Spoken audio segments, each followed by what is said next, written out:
Let's get started. Thank you for coming to our workshop meeting tonight.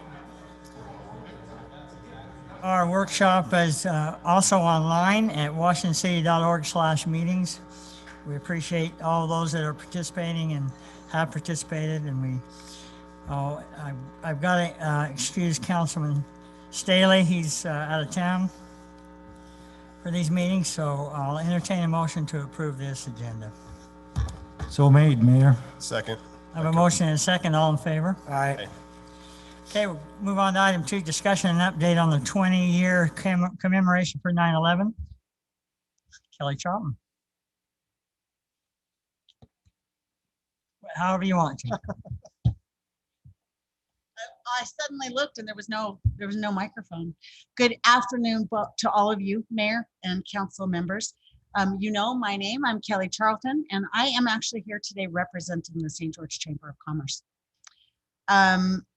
Thank you for allowing me to take a minute to talk about this important collaboration we're hoping. 2021 marks the 20th year anniversary of what we have come to refer to as 9/11. A coalition of very collaborative folks in this whole Washington County area have gotten together to make sure that each individual city is represented in a larger event. And that event is basically to commemorate 9/11 in an online way so that anyone, anywhere within the Washington County area they can see all the events that are happening. So we know that St. George has a morning event. We know that you do the school event, they're celebrating heroes. We know that other cities are planning events, but what we want to do is make it accessible. We kind of started this not really knowing if COVID and all the restrictions were going to still be in place. But as we kind of put all this together, we realized that there was a lot that could be done that maybe hasn't been done in the past. So some of the things that we're hoping to accomplish, we're hoping to get some students to really tell the stories of the people that were actually killed in 9/11 in the towers. We're hoping to have representatives of people who have been or were participants as heroes during the 9/11 event. And we're hoping to tape all of those or record all of those so that they can all be seen online in this event. Now, we're not asking for any money.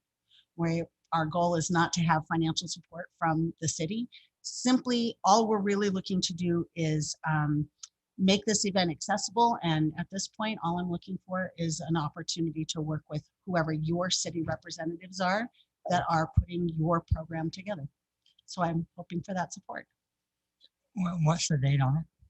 It's actually on 9/11 and it's a Saturday. And if I can stretch just a little bit, we've actually asked Dixie State if they're having a football game that night, if we can have their halftime. Stapley Pharmacy is a sponsor of Dixie State, and we always get a halftime in the fall. And so I'm kind of hoping that is something that we can tie together. So what would you want from us?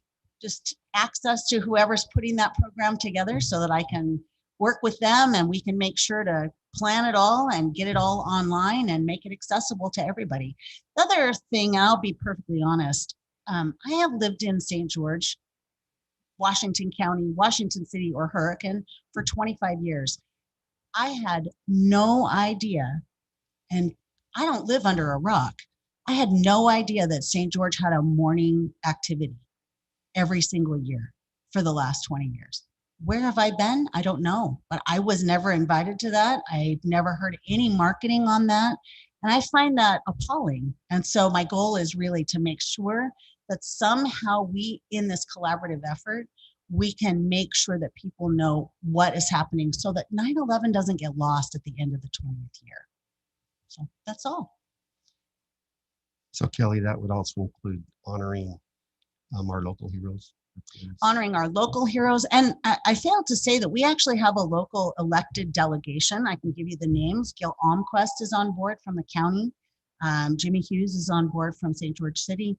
And of course, Kurt Ivey and I have been talking about this for months now. So we have elected official support.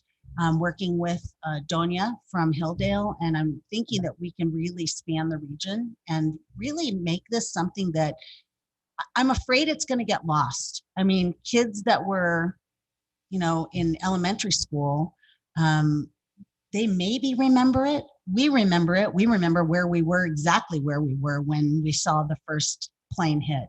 But I'm afraid we're going to lose this. And this was a turning point in America. And I think that it's important for us to carry on this legacy. So that's all I'm looking for. No money, no financial support. I just wanted to be respectful in asking for the ability to collaborate with whoever's putting your Washington City program together. Okay. Great. Okay. Thank you. Appreciate that. So, Jeremy, do we know, I guess, what do we, I hate to put you on the spot with that, but do we know what we've got going on with our current celebration?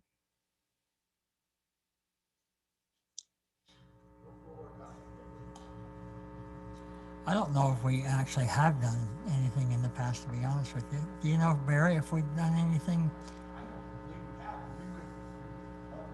Yeah. The city's involvement has been just with sending police and fire and first responders to Washington Elementary. We've actually, Burke Staley started that, and then I took it over when he went to Riverside. So we've actually had one every year. Even last year we met and had a revised program due to COVID, but we've been there every year. So Thank you very much. Okay, any additional discussion on that? If not, move on to item 3, discussion review of the Mill Creek and Elephant Arch Trailhead.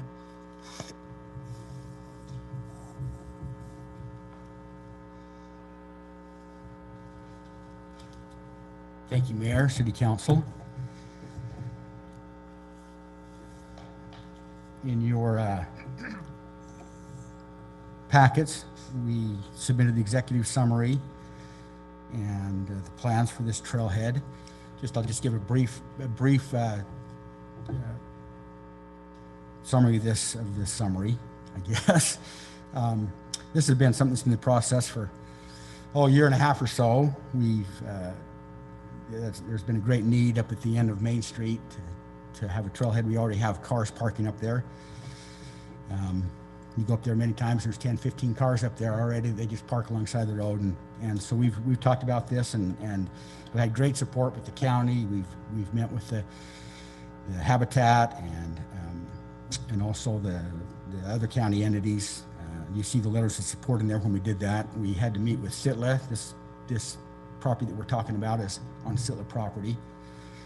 And we have been to the council a couple times in preparation for this and have had the easement approved, and it's been recorded for that. And now we're just getting to the point where the plans are done and it's in the bid process right now. It's on the website. We had a pre-bid meeting yesterday. And so between now and 2 weeks is when the bid will be opened, and we'll come back within 2 weeks with recommendation on who does that. So we just wanted to have it in front of you and see if there's any questions. I brought Ben with me. He's been involved with this heavily also, and so between the two of us, I think we try to answer any questions you have. So Barry, talk to me about the easement. What easement do we actually have there for access? So we have an acre easement that we have required applied for. That process came to the city council when we did that, and it was approved by you guys to do that with Sitla. And so that's the acre that the property actually sits on. Yeah. What about access to the parcel there? So right now there's access. It's the same access that we use for the Public Works uses for the wells, all that. There has to be access up there because that's the place where we get to those areas. That's all I know as far as that. So does that well access actually qualify for what we need? Because we're not going to be going up there to working on wells. We're going to be up there. I mean, people are going to be accessing basically a parking lot. Yeah, well, but that's what I'm saying. There has to be access up there to where that parking lot's at, because it's off the same road that we have access to the wells. It crosses into habitat area. It's No, but I typically think of that access above the habitat area into the wells. So have we have a well that's just to the west of this, maybe 100 yards. no, I'm That's right. It's right next to where this is at. so the property that's on, we're not actually getting any ownership of it. It's basically all easement Mhm. there. And what about the developer? Has that been assigned to a developer to? So it hasn't yet. There actually is a developer looking at that, and they are working with Alliance. Jeremy Witt, our city manager, Mr. Red, met with DeLoss from Alliance yesterday. We also have a meeting on Tuesday to look at it and work out anything that they might have as far as that goes. So I'm sorry, to work out. Okay, so have they brought like an agenda to you on that, or are there things that they're wanting to move forward with, or what are we? Well, so they brought a preliminary. It's very, very preliminary. I think, I can't remember what the date was. It's probably been a month ago, or maybe even December, when it first came to staff developers meeting, which I went to. I brought up the fact that we had an easement there, that we were planning on building a trailhead, and let them know that at that time. Let who know? The developer and the developer that DeLoss Hammond from Alliance was there for that meeting. Let me try to answer your question a little bit. Anyway, I talked with Brooke Cole today from who's the developer, and they're interested in the project, and they understand the access that needs to be there and the benefit that it'll be to their project. We just have to work it out with them, make sure that they're comfortable with what we're doing too. So that's the meeting Tuesday, but we're aware of it, working on it. So, but this is when is this going out for bid? It's going out for bid right now. It's advertised right now. We had a pre-bid yesterday. The bid closing, you have the date on that? So So next like Thursday, I said with the cemetery, I'm completely opposed to having this stuff come before us before it goes to bid. I just that's why we brought it. And this has been before you. This is the third or fourth time that this. I know, but I've never seen the design of this before. This is the first I've seen designs of this. So that's not, we have brought, not the total design, but the footprint, everything is what it is it's a parking lot. There's no asphalt. We're going to keep it native as much as we can. Let me ask you on this here. So I can see that there's parking spots, and sorry, my device won't update. For some reason, this picture is there's too much in here for it to update very quickly. But as I'm studying it, there's some horse access, correct, in this? So there's already a step over there right now where you go into the tortoise habitat. Are you changing the step over gate at that? We're moving it to the north. So this will just, where the gate's at right now, it'll move to the north, and that the same step over, the same gate that's there right now, basically will just move to the north, and they'll be parking there instead of where they're parking now. Because all of this actually sits north of the fence. Yes. Right? The fence jogs up and around this. Yes. So we have horse access in there. Do we have any horse trailer parking? Yes. So where I'm not seeing where The that's horse trailer out. parking's to the west. There's that big area. You see all where it shows car Oh, parking. can you show me? I can show you right here.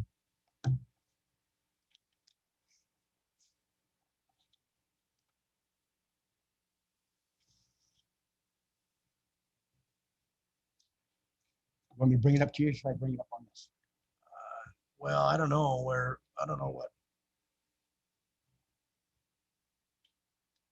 I mean, I've got them all, but for some reason it won't update as I spin through them. I mean, they do, but it takes forever. So it's not lined access. It's just. Yeah, none of it is lined. I mean, it shows lines on there because we show where the spaces are going to be. but this is just a gravel. It's just as much native as we can possibly do, which is also what the developer likes. They like that a lot better than they do an asphalt area. It's right where the habitat's at, so we want to keep it as native and as nice as we can that way.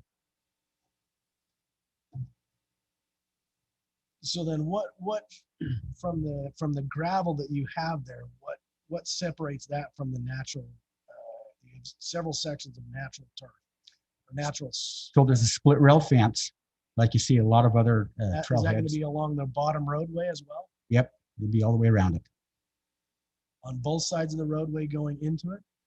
On the one side, it's just fence. On the west side, coming up the road, Yeah, it'll be on the north and south side of the parking area. It'll have the split rail fence as well as along the. Say that again, the north and south of the parking area. Yeah, I can see that. I can see that part. I guess my question is the roadway below. There will not be fencing along that. The road is already. That roadway is actually separated from the lower portion of the parking by the split rail fence. And then there's a section of the split rail fence, it looks like over on the east side that actually follows a portion of that, but another portion that doesn't. I'm just trying to get an idea of how people who are going in there to park understand that they're supposed to park here, but not here. Because it's all going to be gravel, right? yeah, it is. Well, because and we can find that. Most people that go and do those, the parking lot, there's no parking lot that I'm aware of on a trailhead of this type in the native area that have any lane to show, we can't spray paint it. It's not on asphalt, so we can't paint it. And that's how they all are. They just pull in there and park.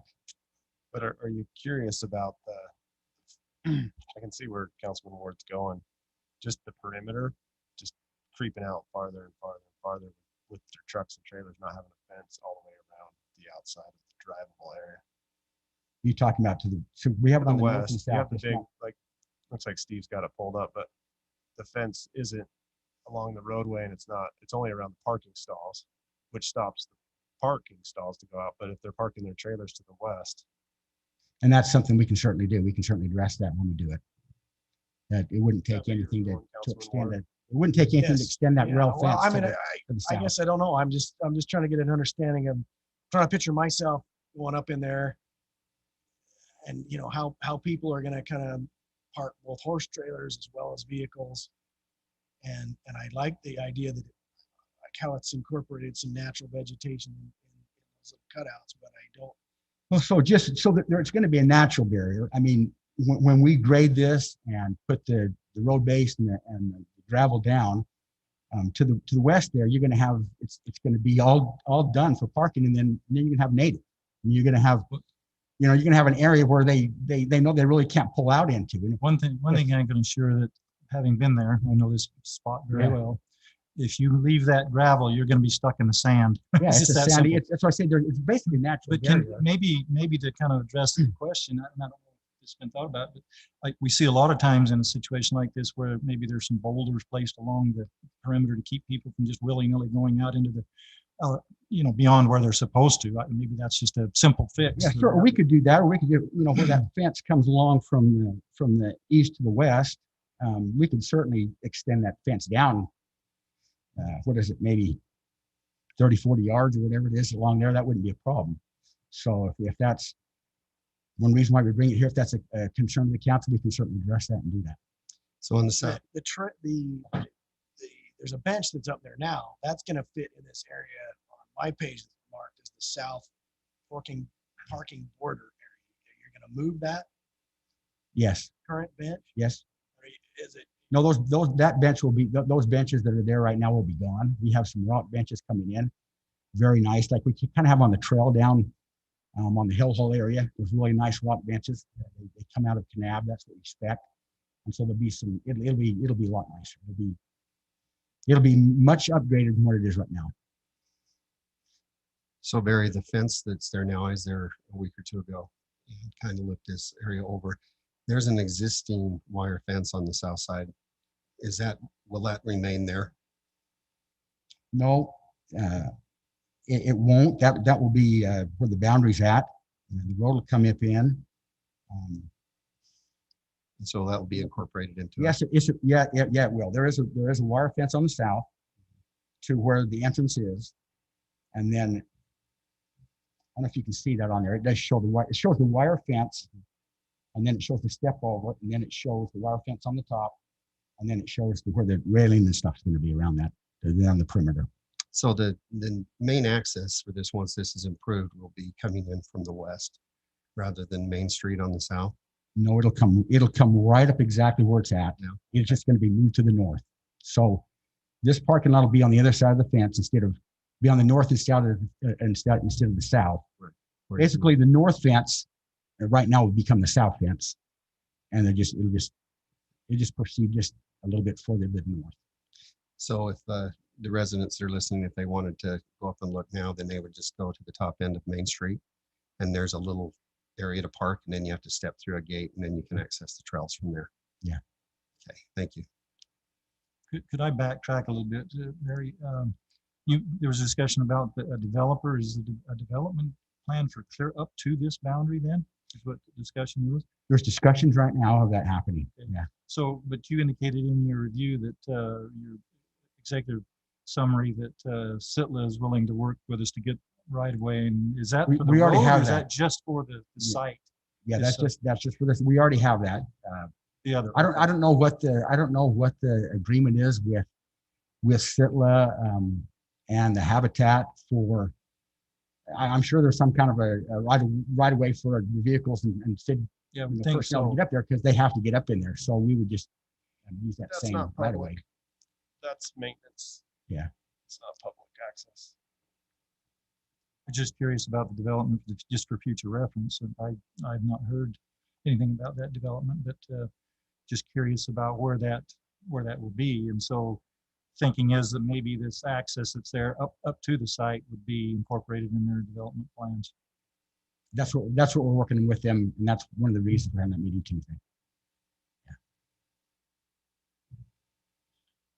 And there were some, so do we have a budget projection for what we're aiming at for this? We do. We've already received and applied for and received $50,000 from the county. That was also brought to the council and agreed upon, and you voted to do that. I believe the budget is, I don't know if we want to say it in a public meeting because we're going out to bid, but yeah, we do have that estimate. And there was the portion from the county. Was there any other organizations that were contributing to this? We have impact fee money for that. We've applied and got $50,000 from the county. And then we applied last year for a Utah recreation grant, which we didn't get. And we're applying for it again right now. It's due on the 15th of the 19th of this month. We've talked to them. We're going to apply for it again. If we get it, great. If we don't, we have the funds for it. Those funds have been set aside.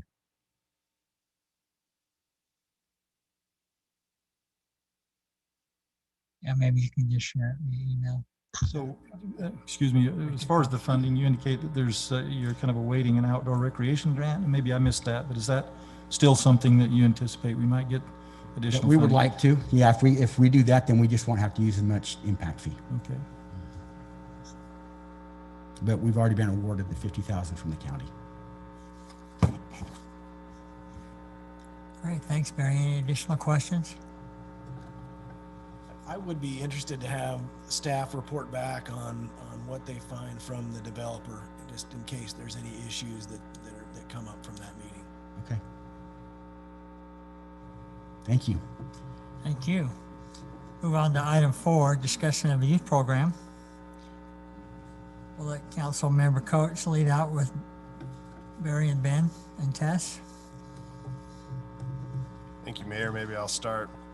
If y'all remember, I don't know if Councilman Bundy remembers, but about a year ago, we started working on, not a year, maybe just under that, we started working on the Youth Force program with Barry and his group, Ben and Tess, and we made some good progress and kind of have an outline of, they worked hard and have this outline that was in your packets that showed what the plan is as far as hitting that demographic of 13, 14 to 16. to try to help some of our youth get ready for the workforce the best we can. And I'll turn the time over to Tess to explain the program. But Yeah, so I'll just briefly go over it. There's basically two parts. There's like a class portion where we'll go over like, like you shouldn't have your mom and dad be calling in sick for you. You shouldn't like and go over proper workplace protocol, cash handling. We'll work with them to finish a resume and a cover letter. And then it will end with like a mock interview where we can critique them, give them some advice. And so that's the first portion. So it would be 3 days. The first 2 days would be that class, and then the third day would be a scheduled interview time for them. And then the second portion would be a job shadowing opportunity. So we've picked 3 different departments. so maybe we can go over kind of the class area a little bit and just kind of explain it a little more before we jump into the shadowing. But some of the things that I really appreciated when going through this was it's taking the time to give them the skills that a lot of times kids don't have before their first job. And I remember, I just went and did whatever. I didn't have any skill and didn't understand it. So I'm sure you all remember that as well. But I think it's important that they're spending time with like money handling skills. This is a great skill that I see lost in this day and age that we just don't have. And just spending, this is real quick overview on all these, like 15 minutes of communication skills, 10 minutes on professionalism, 15 on teamwork, 15 on problem solvings, and 20 minutes on money handling. And that was day one, just to kind of help it, and then get into some of the resume and help them with their resumes a little bit and kind of get them geared up for this first job. And that's kind of what our goal is to do that in the first part of this workforce program. So, and then day two, you get into the kind of continuation of the resumes and outline them, and Tess and her group will be able to look those over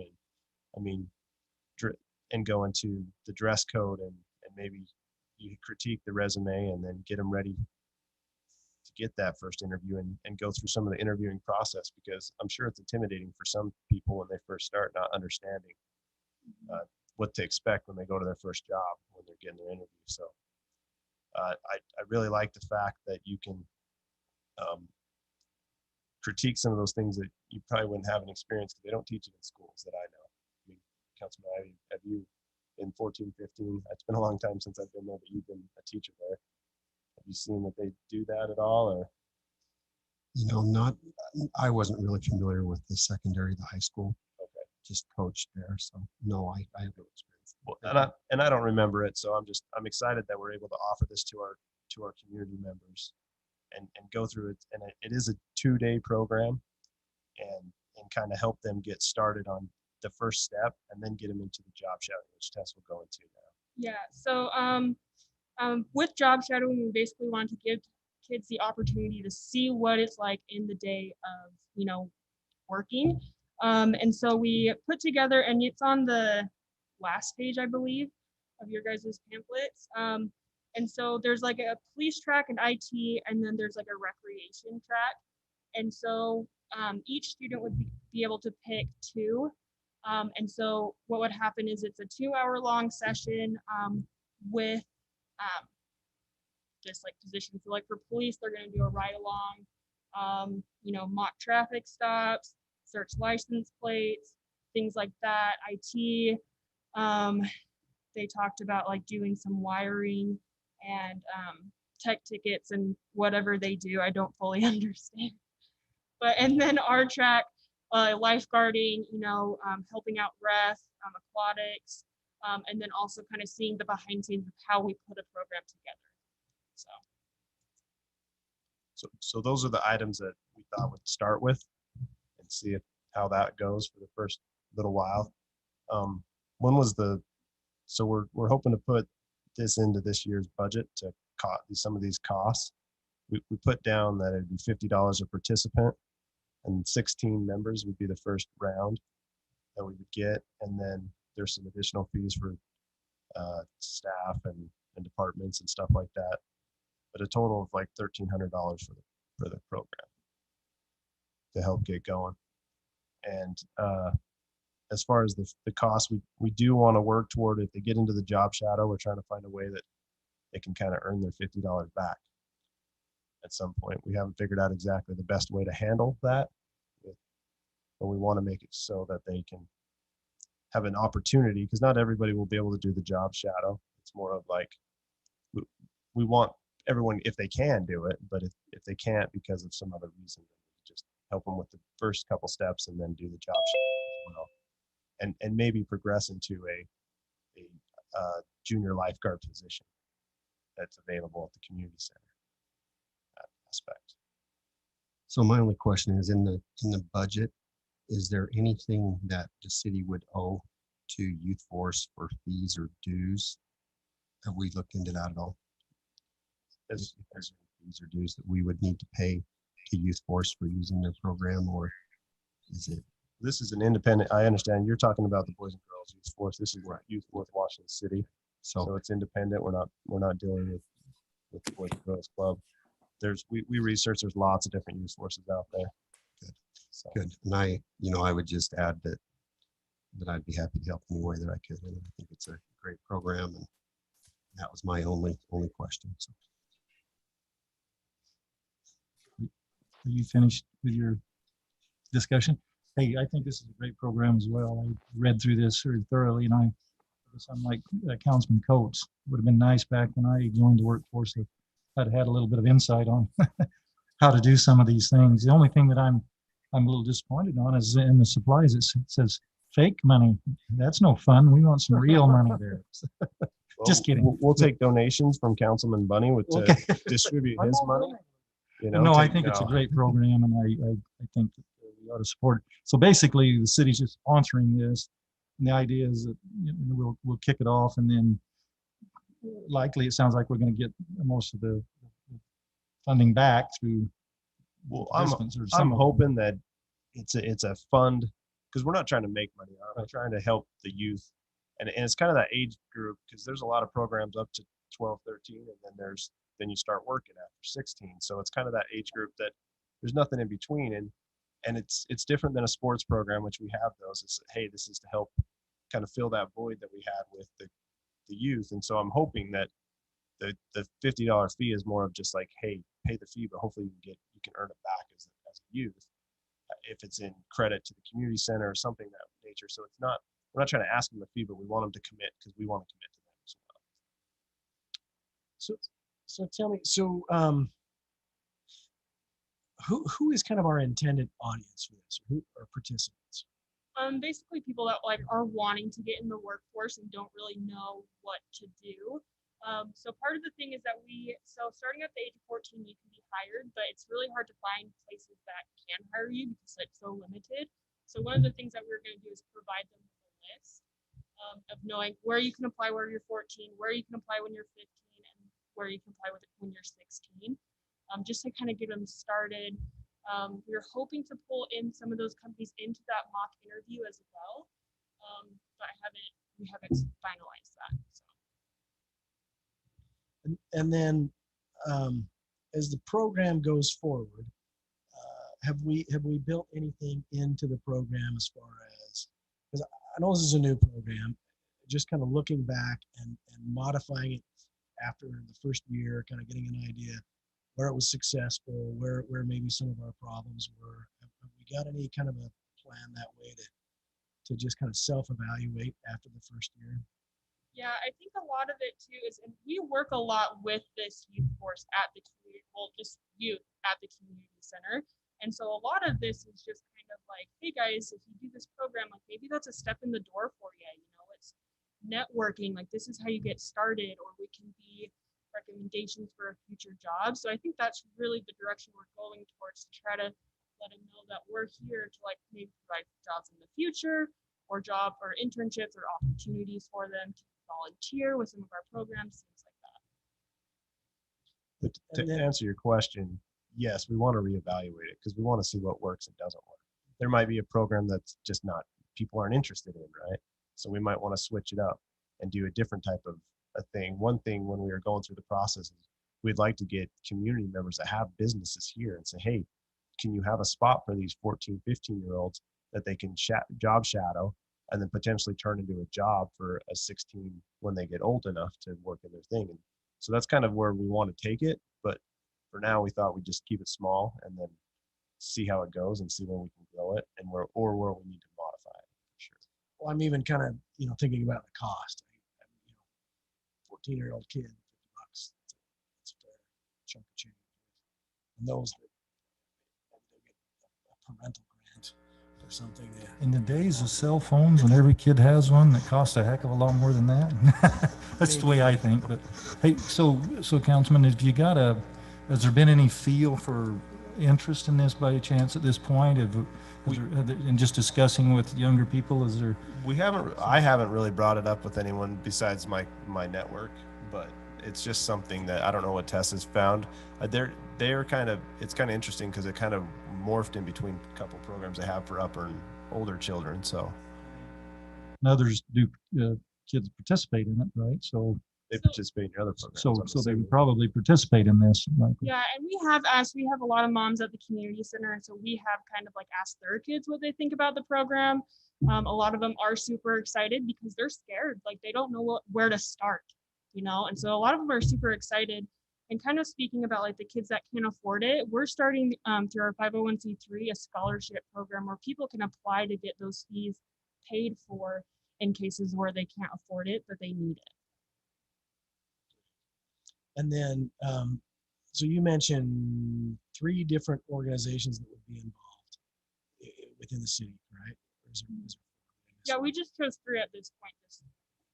Have you sought after any buy-in from those other organizations that are not yours? So we have thought about it, but we really wanted to come back with them like, hey, this was so successful this year, like you should help us out. Well, I'm not talking about the other ones that you might add on to later. I'm talking about the ones you're starting with. It is quite an investment in this. I would hate for a department to get saddled with this without some buy-in from the beginning to say, yes, we have the time. Yes, we have the people. Yes, we think we can handle this. So with the chief, I talked to Chief Williams a few months ago about this, and I don't know if you two have followed up with him on that, but the ride-along is already a program they have. And so we're just morphing it in. Now the IT, I don't know if I followed up on that one. I did talk to Kelly a little bit and kind of got an idea of what he could do. But then as far as our department, like we're willing to help out. I mean, a lot of these people might come and work for us later, so it's trying to get them ready. So.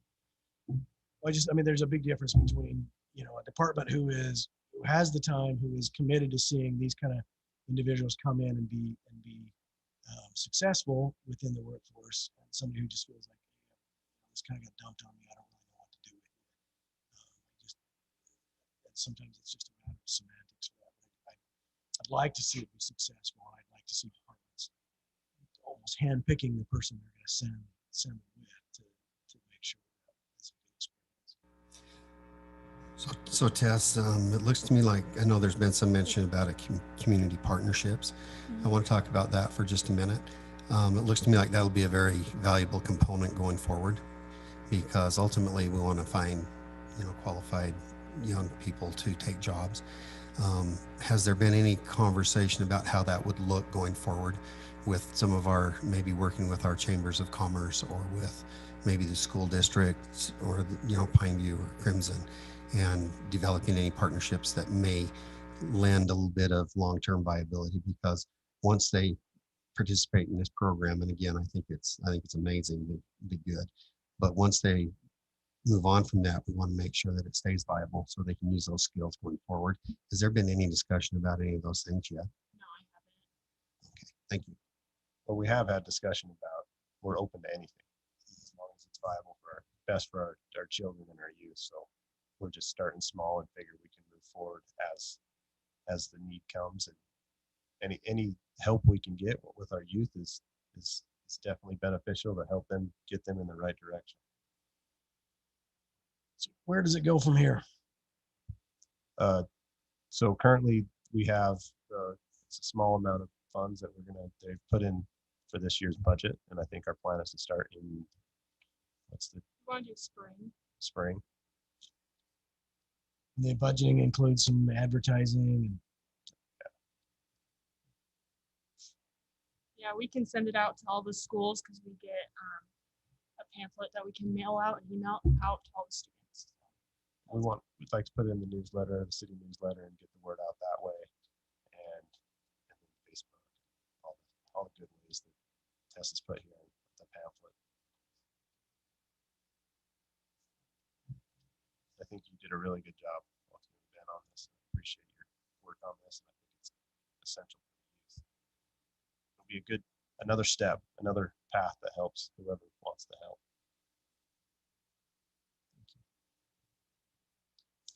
Thank you, Tess. Any additional question? Looking forward to seeing this and hearing about the successes as we move forward. Okay, we'll move on to item 5, discussion and consideration of a potential purchase of metal art sculpture. I sent you all, I hope you received them all, some photos. Now, let me give you a little history. I'm not sure if it was 2 or 3 or 4 years ago. A gentleman, Matt Clark, who's a local artist and a local resident of Washington City, grew up here. He, in his metal art, he made a train and came to the city council and offered to sell it to the city council. I believe the amount at that time was $30,000. And the council at that time, I don't know, they just felt like it wasn't in the budget at that time. So Matt his health is not real well, and you know, I just want you to discuss this. Perhaps we reconsider or look at it or look at other options to maybe help him out, or to buy some metal art from him if it is within the guidelines of how you would want to have that happen as a council. So as you look at those, you look at that, I'd like you to have a discussion about it, and let's discuss and see if you want to move forward or what. I know we have Sherry out there that's a good advocate about it, and maybe if you wanted to share some thoughts, you're welcome to come up and visit. Anybody else who would like to come on up? That's all right. I think you were in them last time you were here. I didn't state my name or anything. You should probably share for the record. Sherry Tate. So like Mayor said, it's actually been 5 years ago, and I think I was here for that time too. And at the time, do you guys have the picture of the train? Yeah, So when he proposed that train, I believe it was just the main car, train car. But now since then, he's added to it. And I think one thing that's kind of special about it is that 2 of the cars, if you can see people in there, and if I describe them to you. So he states, and I sent a thing, but it's kind of a steampunk type of theme. And if you know Matt, he takes metal, steel, iron, and he creates art out of it. So if there's a spare part laying around or something, he makes art, and he's got art all over. You guys have seen his art. I think that you know him, and most of you don't. You know him, know his story. Anyway, so the characters in the train, you'll see a piano player with a top hat. That's Quentin Nyson. And then if you look in the car behind it, there's the Nyson Brothers band. And if you are truly a Washingtonite, you know that they are icons in our community and that they have entertained us for generations. And so when Matt reached out 5 years ago, you know, they did say no, it wasn't a good time. But I feel like, and I've expressed this to all of you, that we need to get some art in our community. It feels like home. It makes it feel welcoming and warm, and why not support someone that grew up here, you know, at age 11, moved here, was in a horrible accident just a block away from here, was paralyzed and did something with his life, and he's truly an artist. Now when the price, I'm gonna give you some idea of what it costs, because it when he came first, it was just the train, but now it's got more. So the price is $120,000. So it's quite a bit more than what we talked about before. It is 36 feet long, so it's long. Now, I talked to Matt, and Matt said that the Nyson family had actually, some of them had come up and looked at it and showed interest in maybe whatever they do with their property on Telegraph, maybe incorporating it into there. Who knows where it will go? I had a thought of it being up at the Boilers Park, up on the above the boilers, and people on the freeway could see it and be like, "What is that? We got to go see what that cool looking train is." So lots of ideas and lots of thoughts about it. I didn't know. I asked the mayor this, if RAP tax money can be used for things like this. I don't know how that works where it's art. I talked to Matt. I'm like, can we, budget it over a few years? And he was open to that. So I feel like we need to start somewhere. And I do feel like this art thing, it just makes us unique. We're unique anyway, but we need to just keep doing cool things and adding things, and not just be concrete with a cotton ball that says Washington City everywhere. Like it adds that warmth and that character to our community. So that's and I don't know if anybody else is here representing, but I just hope you'll consider it, doing something. And I asked Matt about, because it's called the Dixie Express, and obviously I would keep the word Dixie. I have no problem with that. But I asked him if it would be, if we had to rename the train, if he would be okay with that. And he said, yeah, if you felt like you needed to. Hopefully it wouldn't have to be, but if we felt like we needed to, it could be renamed. So thank you. Do you have any questions for Any me? questions for Sharon? Thank you. Thank you.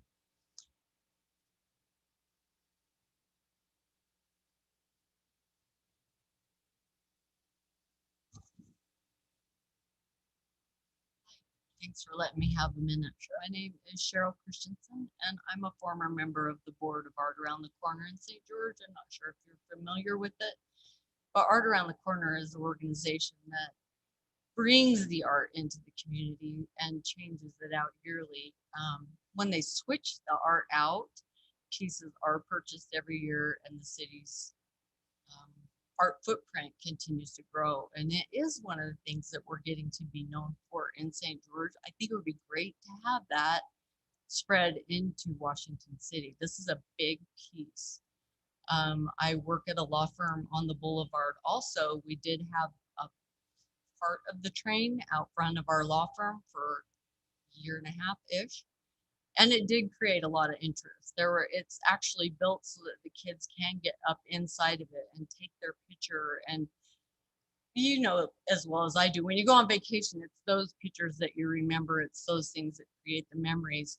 I do think it would be good for Washington City to have something visual and large like that as you come into the city. And again, like Sherry expressed, maybe it gives more depth than the cotton ball, but it definitely gives you a reach into that history and the feeling of the people here and how tough they really were. I also don't know how your social media goes with the city, but one of the things that I proposed to Art Around the Corner was that you somehow link that art to your online presence so that they could go online, get a whole story, and it makes that art even mean more.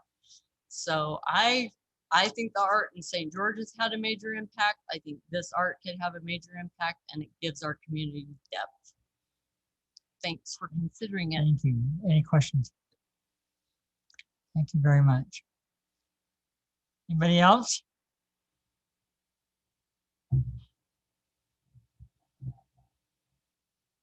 Any comments from council?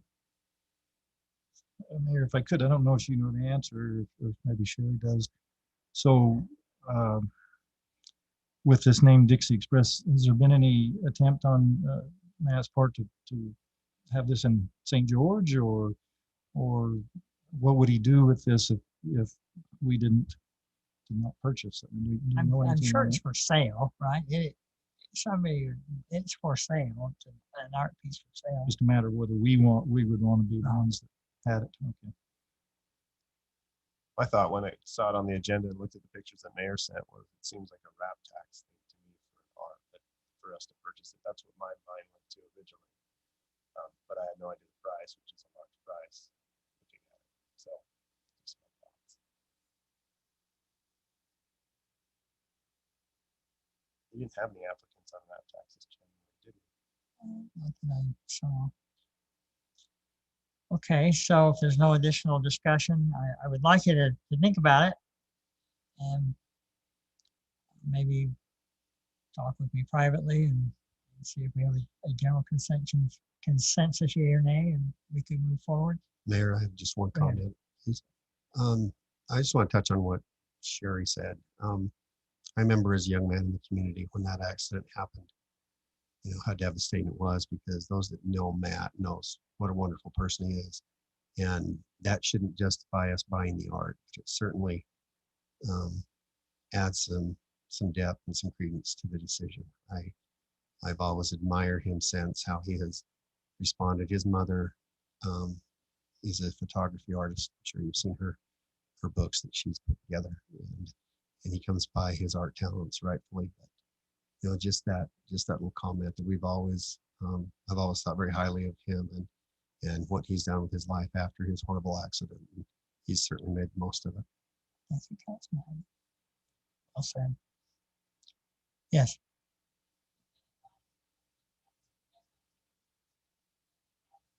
Yeah, well, good idea. Did you Remind get- me where it's at. Remind me where it's at. At his place. Okay. Thank you, Sherry. Any additional questions, comments? Well, thank you. Appreciate it. I'll entertain a motion to adjourn and we'll take a half-hour break for city council. So moved. Second. All in favor? Aye.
Mr. Mayor.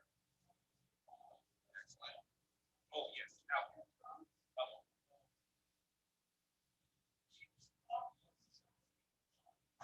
will we come and take them? We're not shy. So how are you? Excellent. Nothing real fun.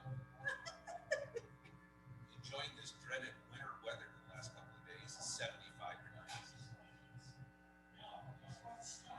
I would like some snow. They said Ryan might get 18 inches. Maybe. They don't. They said the storm could be. We're from Southern California, Orange County. My Fullerton.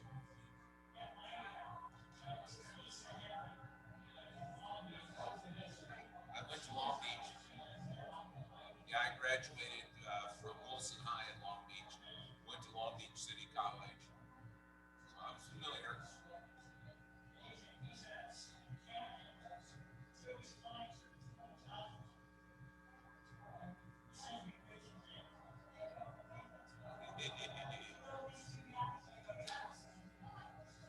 Yeah, you get that. You will get that in Southern California. You'll get some people that you see on the news occasionally. Yeah,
Welcome to our city council meeting tonight.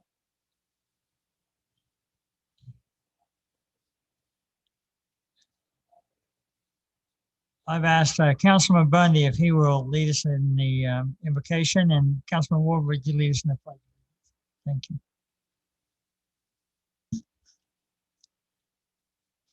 Our Father in heaven, we bow before thee humbly this evening to express our gratitude for the opportunity we have to live here in this free land of America, and for the state of Utah, and for our community that we are a part of. We're so grateful for our surroundings. We're grateful for those who have gone before us, who have made our life what it is today, and those things that we enjoy, our families, and for the freedoms that we have.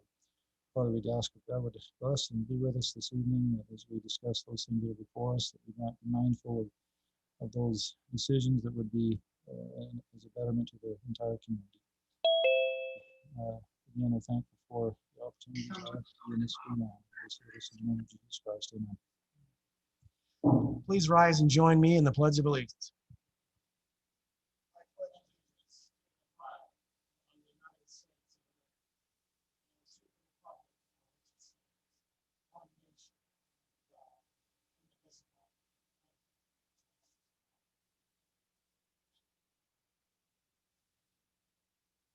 Thank you, gentlemen. I appreciate you doing that for us. I need to excuse Councilman Staley tonight. He is out of town with his family. I did forget to mention that this city council meeting is on YouTube, washingtoncity.org/meetings. You are welcome to join us there. I'll entertain a motion to approve the agenda as outlined tonight. Mayor, I'll make that motion to approve the agenda for the March 2010-2021 meeting. Councilman Bundy, second. I have a motion and a second. All in favor? Aye. Thank you. Item 2, announcements. Anything to announce from council? Yeah, Mayor, I have one thing to mention, that I got in touch with a group that's a nonprofit for it's called Love Where You Live. I know that our adjacent city just did a cleanup with them, and I got in touch with Rains for a cleanup, and he mentioned, yeah, he'd be excited to help us. He has the contacts with UDOT to help along the freeway with the current downturn of not being able to use the prisoners anymore along the highway because of COVID and their use elsewhere, that we're gonna have to do. The county's putting into place, they're hiring a couple guys to help with that cleanup of the trash. But I think to get back on track, because we had a long time without it, we're gonna have to do some community support and get some of that trash cleaned up. So I thought I'd bring up this group, Love Where You Live and Keep Utah Litter Free. And they mentioned that they're open 2 days to help clean up on this. And I kind of want to bring it to the attention of council and see what days you guys want to kind of figure it out. I just talked to him today, just kind of sprung it on it. So I thought I'd bring it up to council. So I'm open to any time this month. We can talk about it at a later date. I just wanted to bring it up, and we should start thinking about a date to help clean up section I-15. Is what I thought through our neck of the woods. So I like it. Do we want to think about a date and then text it to me or email it to me, and then we can look through that So I can send out an email to the council. Okay, would you do that? And then just let me know if that works or not. If we're conflicting with something else. I know we have the Lions Club one coming up that they're cleaning up the parkway, I think it was. So I don't remember exactly where theirs was, but I don't want to interfere with that one as well. So If you have the information on that, I'd love it if you include that in the email you send. Okay, I will, and he barely texted me it before the meeting, the actual pamphlet of it, and so I will send that out to everybody to look at. So.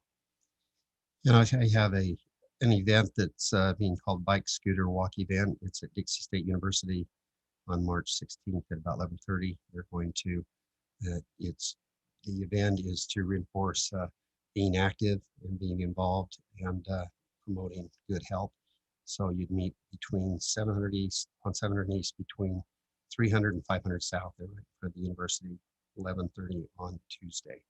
Bring your bike, your scooter, or walk. That's part of the Bicycle Coalition.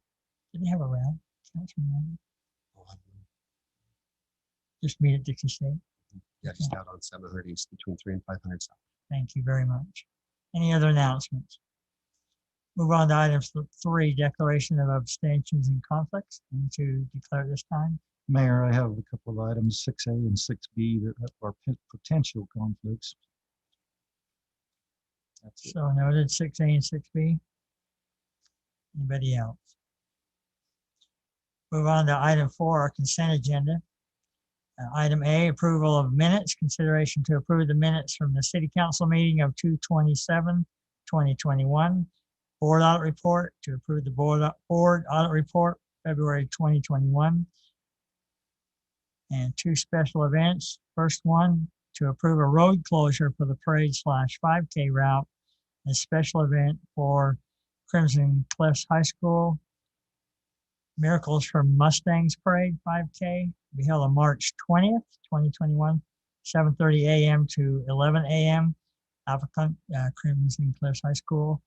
And then a consideration to approve a special event for the Out of Darkness Walk be held at the Sullivan Soccer Field on September 18, 2021, from 6 a.m. to 2 p.m. The applicant is the American Foundation for Suicide Prevention. Any questions or comments on the consent agenda? Mayor, the only thing I was curious if we could maybe ask Denise to get some of these special events put on our calendar to help us scheduling wise on some of these. Okay, is Denise on? I am on. Do you want me to take them back to, hang on, we're trying to turn one of these computers down. You want me to put these back on regular agendas instead of having them on your? I think he just wants you to put them on our calendars. Just we have a lot of events. And Oh, excuse me. You want all the special events added on? Yes, Okay, no problem. I'll be glad to. thank you, Denise. with that, Mayor, I'll make a motion to approve the consent agenda. Bundy, second. I have a motion and a second. We'll do a roll call vote. Ward eye. Ivy, aye. Coates, aye. Bundy, aye. Thank you. Item 5, plat amendment, continuation to the consideration to approve a plat amendment and extended for the Cottontown Village to redefine and create new lots with the exception of Lot 4, located approximately 300 West Telegraph. Applicant George and Kathy Staley. Is that you, Drew? I guess it helps to unmute your system. Okay. This item was tabled at the city council meeting of February 24th with the motion stating that the council wants to know the parking area status of the current conditions at Cottontown Village. Let you know in the report, I'd have that ready for you tonight. The required number based on the building's square footage and uses is 193 parking stalls would be required.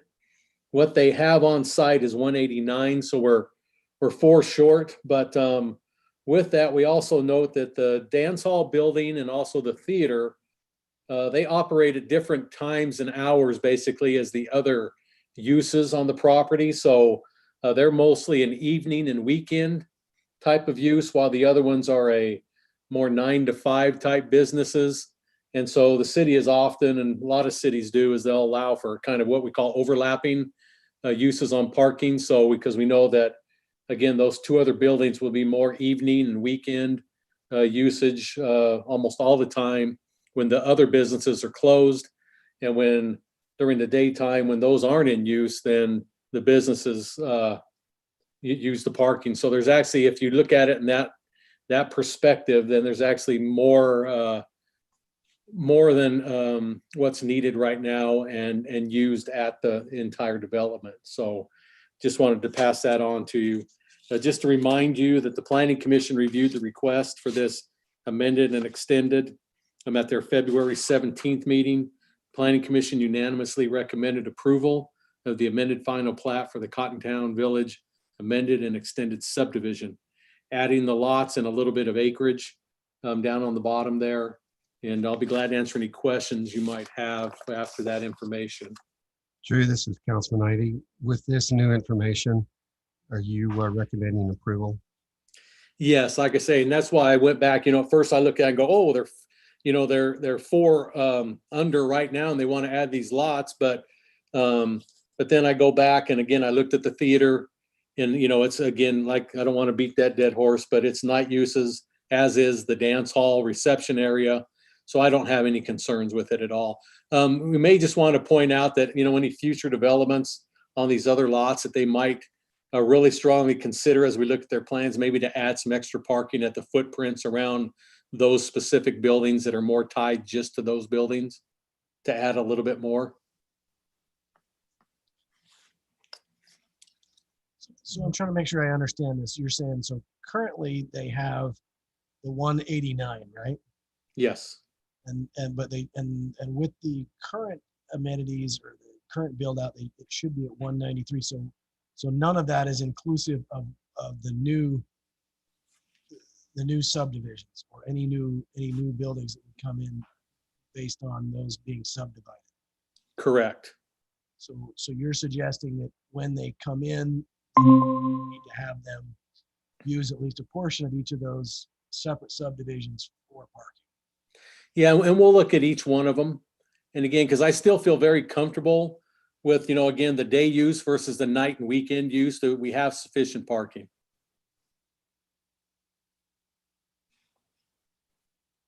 So Drew, Councilman Bendy here. So there could be that possibility that one of those uses that is on the weekend or evening could change, right? If one of the parcels is sold to someone else who decides that they want to have some other type of business, then that thinking would be, you know, it might crowd the parking if it were changed, the use were changed. That is correct. But they would have to let us know about that use change. And they'd have to make sure they had the adjustments for the parking. You know, if they had to go back around in certain areas on these other lots, I'm just picking lot 1 here. You know, they would then have to try to adjust for that if they are going to change the use. Another question in relation to parking. So there'll be multiple parcels, and do we know if they have an agreement from parcel to parcel that they can all jointly use any of the parking on the site? Well, the common area should already state that. Let me see if I can.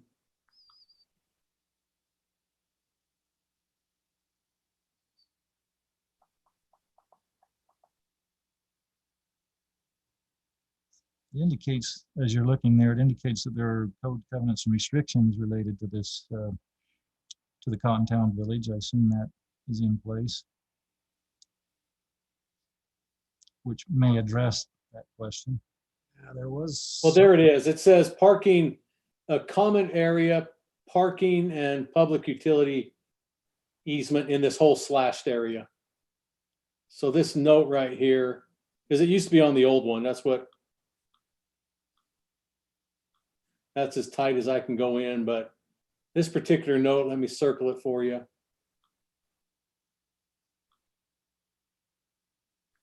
It's common access, parking, and public utility easement, this whole area through here.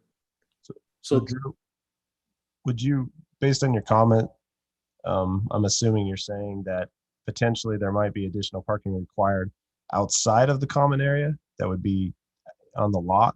Because I'm personally fine with moving forward as long as there's a note on the basically says that parking will meet city code with these lots. I'm fine with that. If you wanted to make it, you know, that they add a note on there, I'm fine with that, or put it in your condition. I like it being on the plat. I like that idea that you gave, you know, to put it there. The only reason why I bring it up is I just want people who potentially could be potential buyers understanding that there may be additional parking required, because currently it looks like we're just under, but I understand the overlap. I do agree with the overlap with the different uses, which can change, but I just don't want a potential buyer of these future lots not to be able to, they understand that additional parking may be required. I don't know how we state that though. I wish we had an attorney on board right now. Yeah, I'm going to point out one here for you that's not in the common area, but is on their lot. Let's just take this building here. I know you can't see my arrow, but let me highlight this one out. This particular lot right here. And you can see the parking, you know, through here. But then when I go to the plat itself, you'll notice that you don't have that up in here. Let me get rid of my red. But from what I just showed you, the parking does go on the private area up in this area right here, and some of it's down in that shaded area accordingly. So some of them already do have, parking on the private ownership of it. And that's what we'll just continue to do on any additions. And that private parking area is not part of the 189? No, it is. It is. I calculated everything that's being used right now.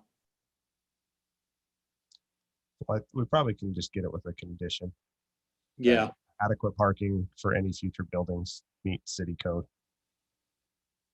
Yeah. If you're okay on that, I want to revisit something Councilman Bundy started. Yeah. So he was asking about the change of use in the PUD zone.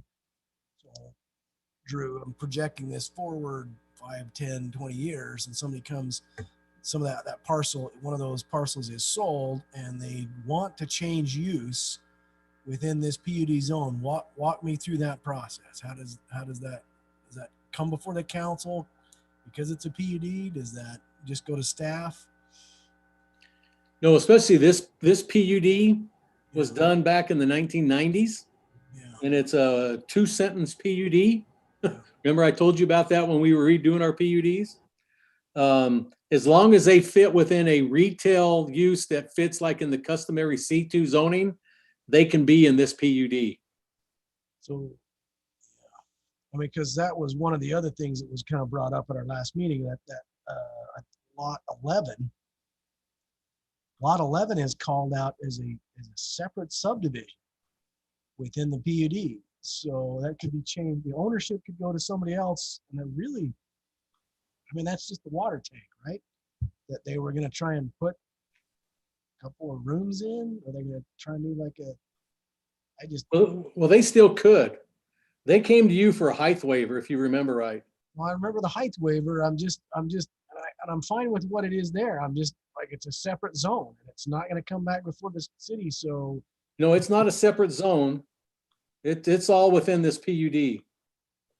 Well, it's a separate, it's a separate lot, excuse me.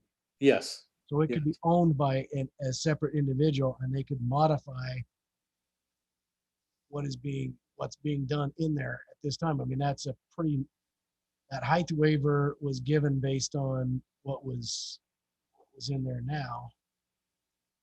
Yeah. There just isn't much on that PUD there.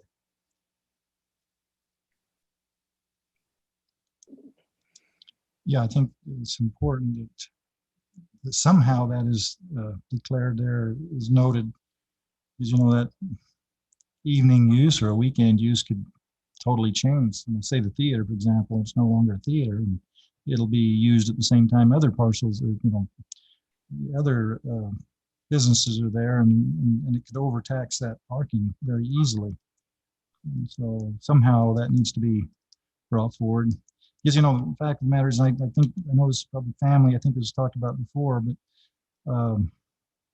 any one of these parcels could be sold at any time, and it could change the whole thing. So as long as it's understood by potential buyers, just like anything else we do, as long as it's understood and noted that something could change here, and you might have an issue with, trying to change the use. Do you want a note on the plat? Well, that's what you were going to suggest. Well, something I like suggested a note on the plat. I'm just trying to think how you would word that for a plat, for a parking thing, which is an ordinance thing. It's usually not on a plat. That's why I kind of backed off and thought make it a condition. Well, I only thought of that because you mentioned that, but somehow it just needs. Typically, that's dealt with in the CCNRs. But the CCNRs can be changed, and we don't monitor them. Well, I'm just trying to protect the future owners of these lots. Well, that's what I'm thinking about. But as far as the city is concerned, I'm mainly thinking about overtaxing the parking, and then all of a sudden you have people out on parking on the street and over parking. And I mean, if you go back to that, Drew, if you could back to that aerial image that you had there a little bit ago,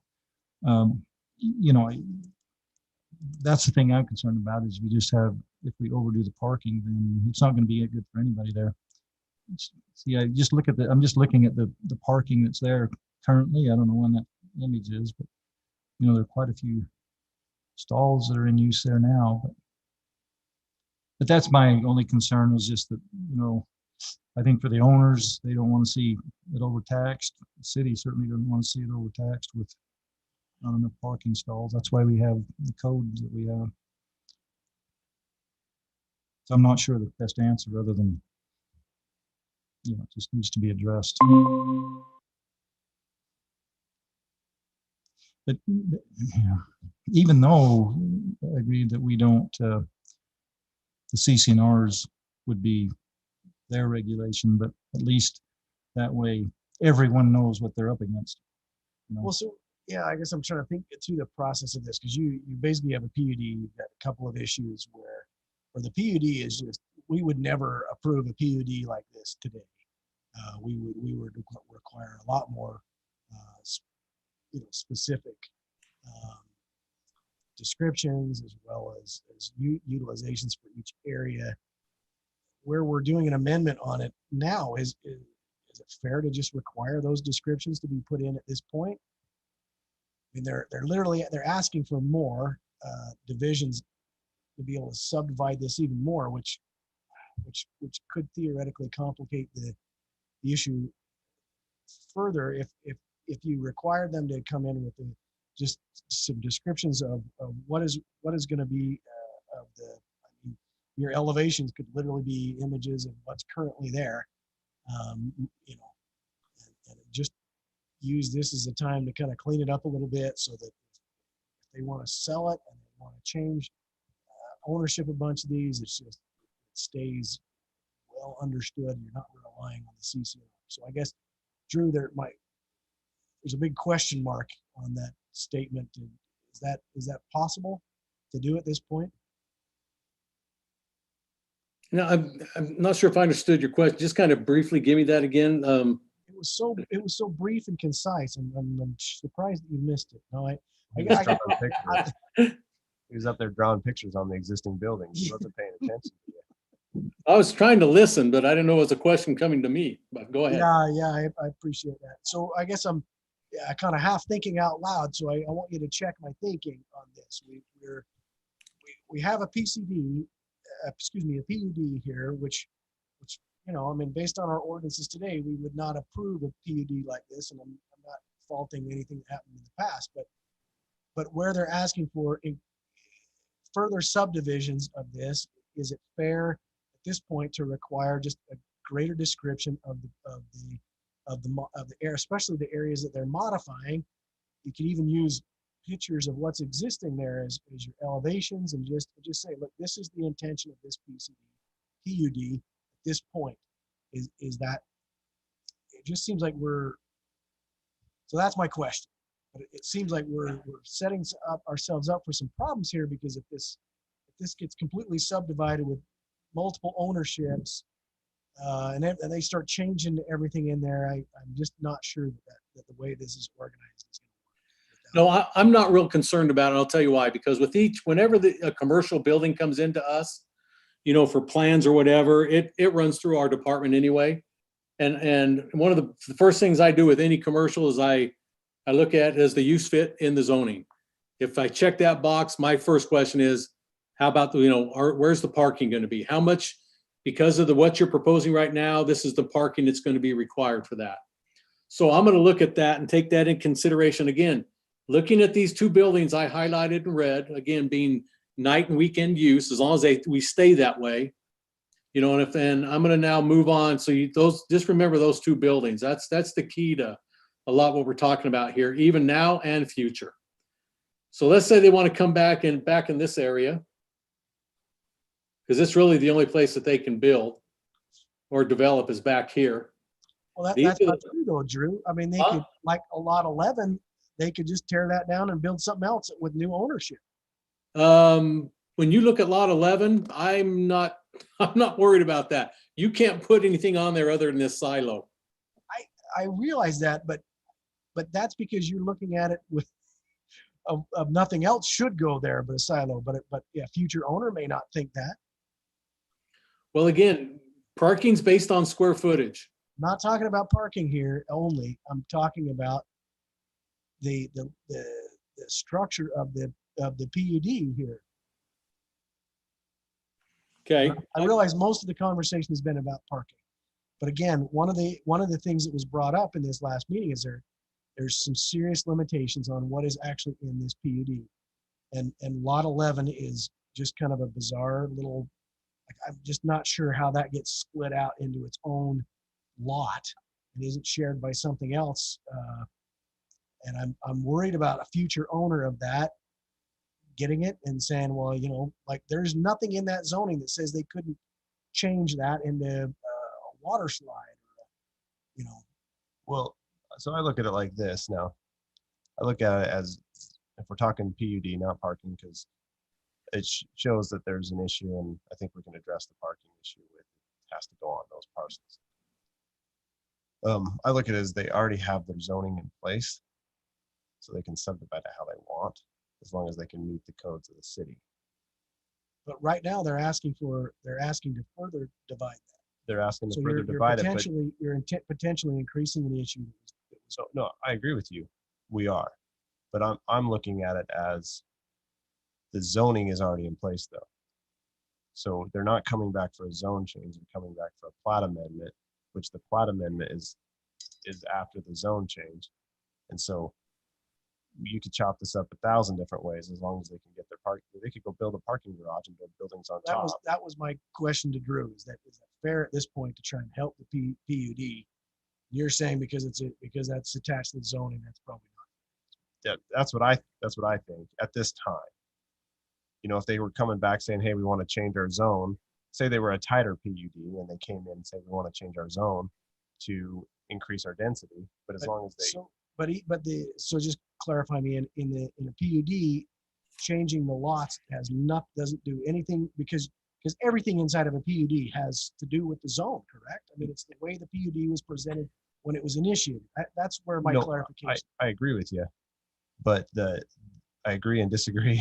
Yeah. So I agree with you in the fact that it's because there's not much to the PUD that it's very loose. Now, if it was like other developments where they say this is what we're doing with our lots and they show you, then it's different. That's the difference, is that other people, what we do now is say, hey, you got to present us with a tight PUD. What are you doing? How many lots you doing? Where are you putting your commercial? Where are you putting that? And it's laid out. This is a PUD commercial, but it was loose when they got it approved. So I don't think we can go back and say, well, our restrictions are tighter now. You have to update and give us elevations. I don't think you can do that. I don't know that you have to. I don't think they would sort of do that for everything that's already in, but the stuff that you're adding, and essentially the stuff you're adding are the new lots, the lots that you're speccing out. I'm saying, at least I'm entertaining the idea of saying, like, if you're gonna add those lots, you probably ought to kind of come up closer to the standard, not maybe completely to the standard we have with PUDs now, but closer to the standard we have with PUDs now, because this has potential to cause issues in the future with different ownership. That's my. I think the hard line approach is to say, yeah, we want you to bring it totally up to part of the PUD. Well, I don't think we're ever going to get to that. I think that would be acceptable for us to do that, frankly. They're wanting to change the plat, and we could add. That's the hard line approach.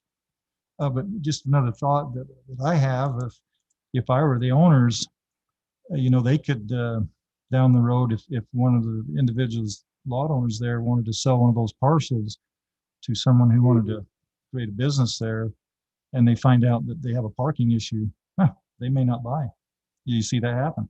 That's not our business necessarily, but on the owner's behalf, if I were them, I'd be thinking, I want to make this crystal clear, because someday I may one of the family might want to sell one of those parcels, and it could be problematic for them. That's just a word to the owners.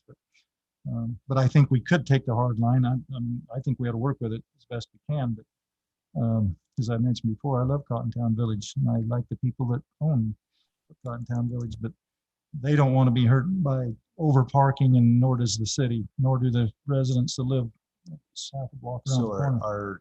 Is the question asked? Because I personally don't think we take the hard line. I don't either, and I don't. But not trying to go there. But I do think that because there's such a limitation on what is actually spec'd out in this PUD, that future ownership, I think you have the potential of having problems when ownership is changed. I love Cottontown Village. You kind of like it the way it is. You want to succeed under the vision that it has there. But the PUD does not spec it to be with the vision that is actually there. Future ownership, because of how loose the PUD is, could go a lot of different ways. So I guess what I'm asking, and Drew, correct me if I'm wrong. So what if we just request that any new buildings come for a like a PUD assessment at the time of construction, so we can look at it at that point. I know other PUDs that I'm involved in, we have to do that on all those buildings. Every time we submit a commercial building, it's a separate PUD just so that the council can look at it in other jurisdictions. I don't know. I'm just trying to I find don't a either. I path don't want to get forward. in the way of this building completely out. I don't want to, future, prospects who might build or might develop in here. I don't want to scare them away. But I am a little bit concerned. I've said. Drew, would you answer some of those questions? Yeah, that one. Yeah, I think it all comes down to like what Councilman Coates was talking, is that I think the simplest way to answer that is just they have to just be aware that any future building or any changes have to meet the city parking code. I think that covers you in every concern that I've been listening to all of you good gentlemen talk about. Falls back, they'll have to fall within the parking standards of the city, whether it's owned by the Staleys or the Joneses or the Smiths or whoever may be in the future, that those uses, we'll have to look at those as they build and as they change uses, they still have to meet the parking. It's like I drew that reception hall because it's based on different parking than it would say if I went to total office space or if I went to retail space. Based on those uses, within our parking standards, those will change. And that, I don't think we need to get into even the zoning part of it. It's all about meeting the parking of the demand that's there for the use that's being used. Let's get into so what about the commercial utilization? I mean, so if they could come in with any commercial use inside there and it would all be fine. Is that what you're saying? Yeah, because that's what they were originally approved to do, was based on that. And they even had the plat they're amending. Yeah, they're adding some things here, but it's, really, it's still keeping it within the family, even though they have sold some lots off. But as of right now, I think the intent is maybe to clear it up for family members, but. So essentially you have a limitless zone within the middle of your city.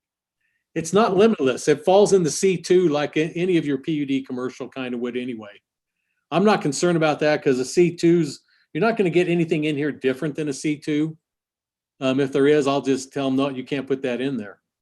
Because I'd go back to my regular zoning and say that doesn't fit in that zone. Even though it's PUD, but it's based upon retail, sales within these kind of lots here. Okay. So they'd have to conform to those kind of things. Sorry. I just think they have their PUD. Let's get the parking Okay. covered. That's my biggest concern. Okay. It's more of their aspect of how it looks in its interior too. As long as it meets the C2 Okay. zone, then. Well, that's the part I was missing. So if that, I'd like to make a motion. We approve the preliminary plat for it's the amended, right? Sorry. Yeah, amended. The amended and extended for Cottontown Village. The plat amended and extended not to redefine and create new lots, except lot 4, with the additional condition that any new construction within the development will have to meet city parking requirements, even if it includes on the lot itself. Covered all. Sounds good to me. Councilman Bundy, second. Okay, I have a motion and a second. We'll do a roll call vote. Bundy, aye. Coates, aye. Maybe I. Ward eye. All right, that's approved. Thank you, gentlemen. 5B, consideration to approve a plat amendment for Crimson Park Townhomes. Preliminary plat located at approximately 550 East Treasure Valley Road. Purpose of the amendment is to add 3 units into the future expansion area. Applicant Ryan Thomas. Thank you, Mayor. Stated applicants requesting approval of this amended preliminary plat. Again, to add these, they recently went through a PUD amendment, as you good gentlemen recall, and was up in this area. up on this northeastern section. So it's basically right here. And they're adding those 3 units, just amending the plat to be able to build. And that is in compliance with the zone change that you awarded them a couple weeks back. So that's simply putting it. The Planning Commission reviewed the request at their March 3rd meeting. The Planning Commission unanimously recommended approval of the amended preliminary plat for Crimson Park Townhome subdivision onto you, the City Council. And that's based on the original findings and subject to the original conditions as approved on the preliminary plat back on October 23rd of 2019. So with that, I'll be glad to answer any questions the council might have on this amended preliminary plat, adding these 3 lots up here, these 3 townhome pads. So I have a question, and I tried to find it and couldn't find it, but wasn't detention basin 1 supposed to have grass in the bottom? Yes, and that's, let me get off of here. It won't be on your plat, I don't think, but it definitely is on the, whoa, let me get rid of that blue. I thought we had detention basin 2 and detention basin 1, as they're outlined here, as grass in the bottom. Yes, and that's on the PUD approval, not the preliminary plat. It's on the PUD. And it should be in both these. That's what I recollect, but 1's built and there's no grass in it. So I don't know if the developer can answer that. He thinks it's just 2. He's pointing at me saying 2. You can come up and talk, Ryan. I went by there checking it out the other day, and it's like I thought there was supposed to be grass. I think the button's on the back. It's on. I can see it. Ryan Thomas, representative for the developer. Yeah, when that was approved, we decided to grass detention basin number 2 to kind of expand out that rec area, which is part of phase 2. Detention basin number 1 and 3 were to remain just a neat code as far as, you know, put rock in the bottom and landscape the sides.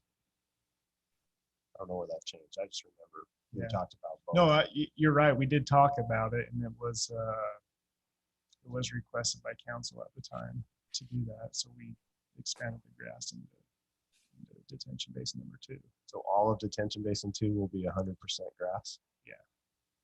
Yeah, and we're going to build out with the slopes that could support the grass there. And I think that's good with the rec area. I remember us talking about 1 and saw that it was all rock. So and I could not find where it showed out called grass anywhere in our past packets. So I just wanted to bring it up and see if anyone else remembered. I didn't. So, yeah, I think there was a few councilmen that are missing now. So I think I might have been on planning for all I remember. I don't know. But yeah, that's what I recall. Thanks, Ryan. Is there any other questions I can answer? So I don't know that that helps you much for 1 to be grass. Is there even any access to it? I guess there's. Well, I just got a wall up around it.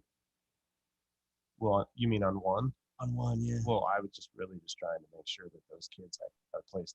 I mean, it's not a huge area, but it's an area to play on grass. We're just trying, but if they're doing it in 2 and they have the whole rec area in the middle in phase 2, it probably accomplishes the goals, and the whole middle area can be used as a play area for the kids. I just remember us discussing about it, and if that's not how it ended up, I just don't remember. But I do remember we talked about at least one of the detentions being grass. So Yeah, and I was just pointing out that if you did require 1, I mean, they'd have to change quite a lot. They'd have to get some access to it, change the wall. Is the privacy wall going around that west side of that detention 1? Well, I guess maybe I'm reading that line as continuing, but maybe I don't know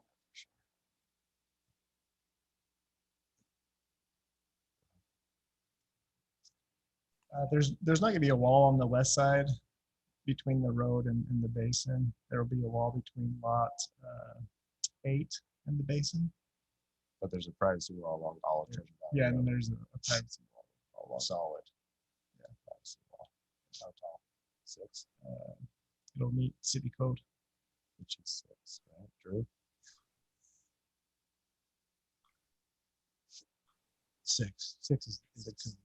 Oh, sorry, you asked that 6 foot high, yes. Okay, yeah, 6 foot. Awesome. Okay, if there's no further discussion, Councilman Bundy, I'll make a motion to approve plat amendment for Crimson Park Townhomes preliminary plat located at approximately 550 East Treasure Valley Road. Purpose for the amendment is to add 3 units in the future expansion area.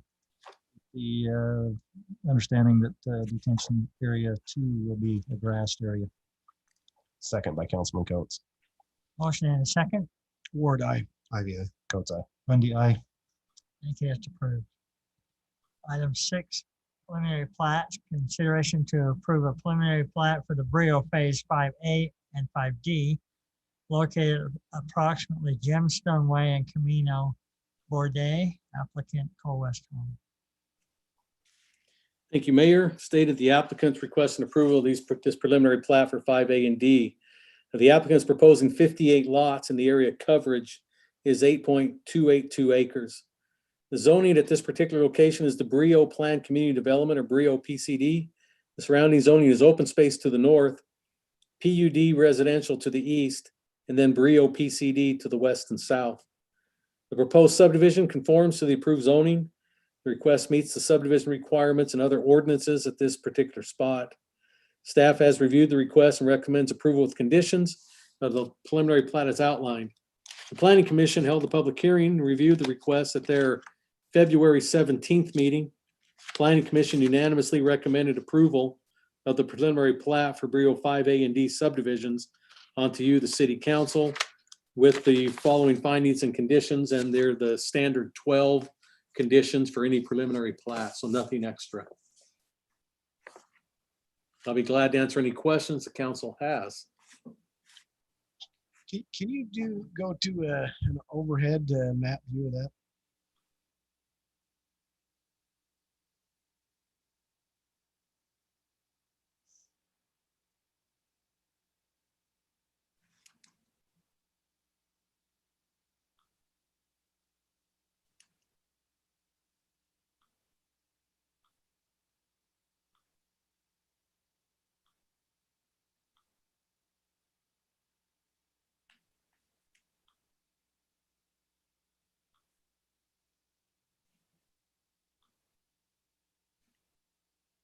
That's the area there in blue.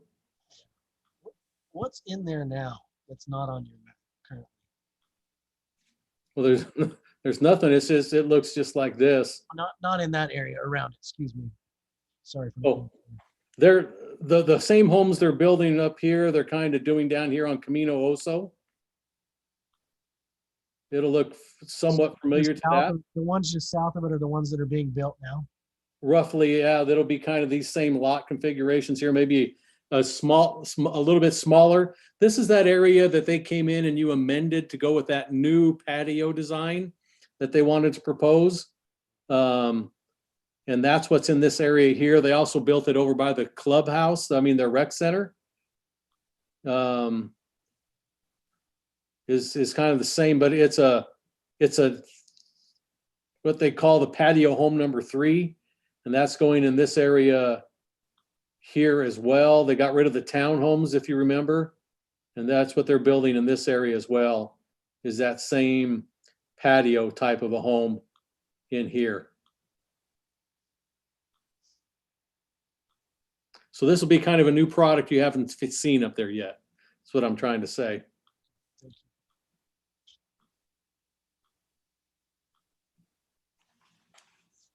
Any additional questions? Anybody ready to make a motion? Mayor, I'll make a motion. We approve the preliminary plat for Brio Phase 5A and 5D, located approximately Gemstone Way and Camino. Bordet. How do you say that, Mayor? Bordet. Bordet. Camino Bordet, with the findings and conditions provided by staff. A motion, do I have a second?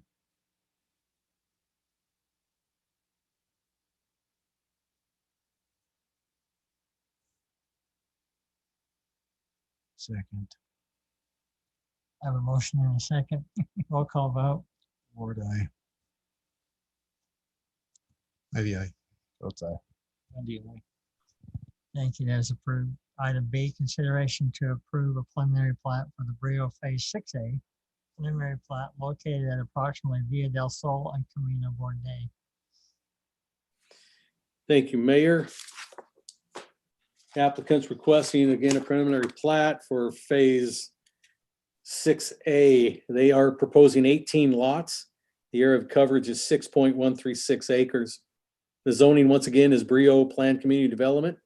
The surrounding zoning is open space to the north, east, and west, and Brio PCD to the south. The proposed subdivision conforms to the approved zoning and other ordinances, especially the subdivision ordinance of the city.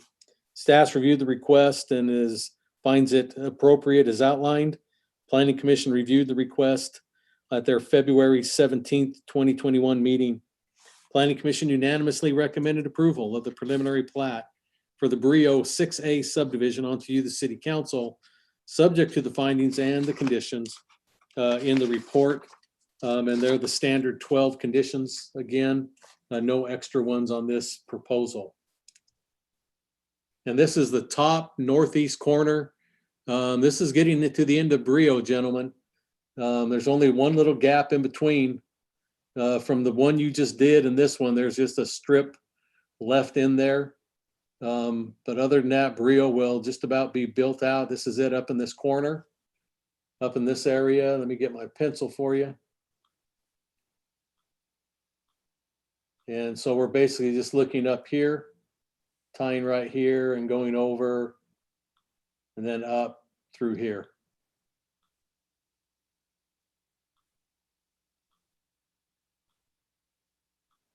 Mayor, if there's no discussion, I'll make a motion that we approve the preliminary plat for Brio Phase 6A located at approximately Via del Sol and Camino Bordet with the findings and conditions from staff. A motion, do I have a second?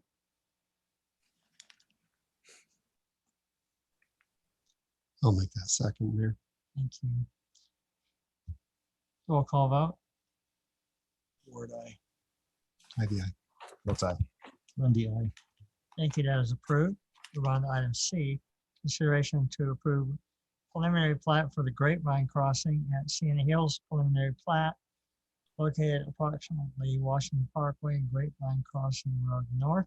Applicant Belliston Construction, Inc. Sorry, Mayor, I got the wrong. I'm just cruising along way ahead of you guys.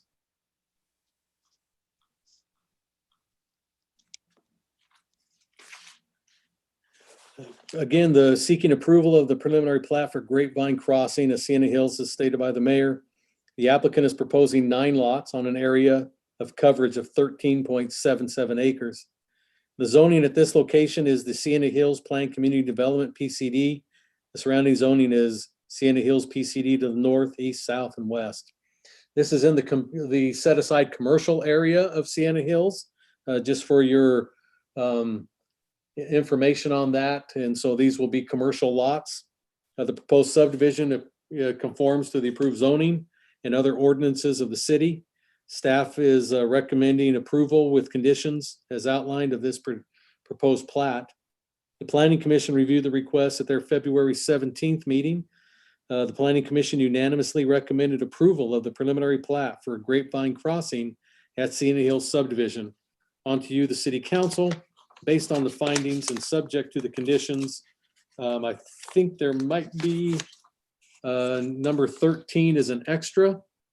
The water line currently shown in the middle of lot 1, and the developer already knows this and it's planned to be moved. We just made it a condition that will need to be moved to a side property line so it doesn't run right through the middle of the property, thus causing problems with any building going on it. And sorry about the grainage of this. This one just didn't download very well, but the line I'm talking about, you can kind of see this dotted line right here. So they'll need to move it this way or this way, and I think it is going to go this way to the left. So that was the only extra condition. So I'll be glad to answer any questions the council has on Grapevine Crossing, Sienna Hills.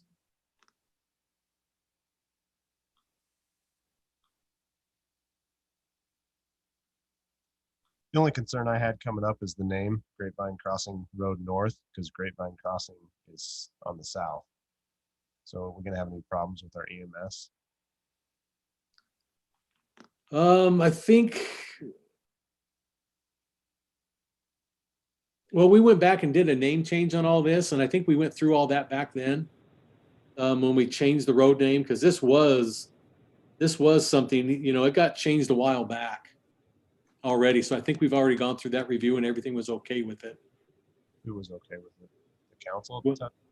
Well, council did it. Our 911 guy, Dale, was okay with it back then.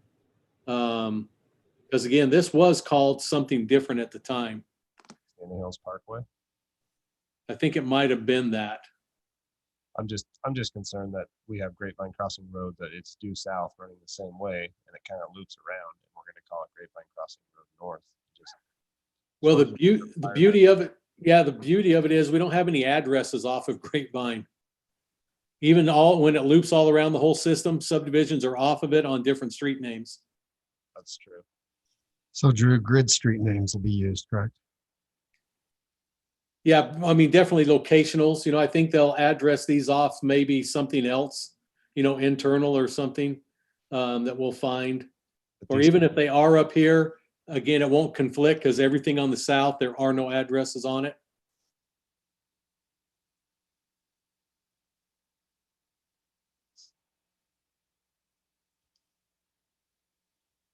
Councilman Bundy here, just a question. This might be more of a public works question, but I could have looked this up. But Grapevine Crossing Road, that's a kind of an arterial road that goes way north. And does it ultimately go up onto the bench, or does it just loop, kind of circulate through the Sienna area? Do you know that?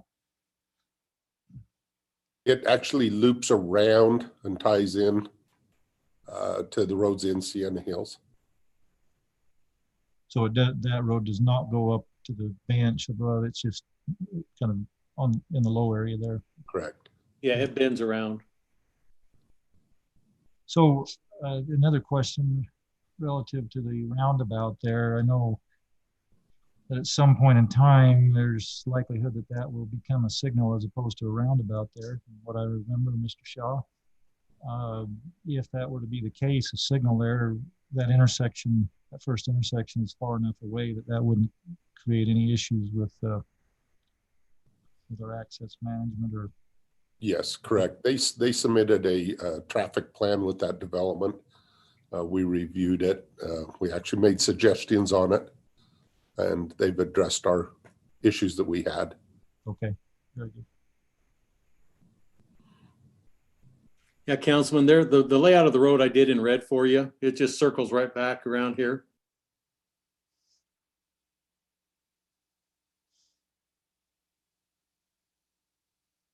Thank you, Drew.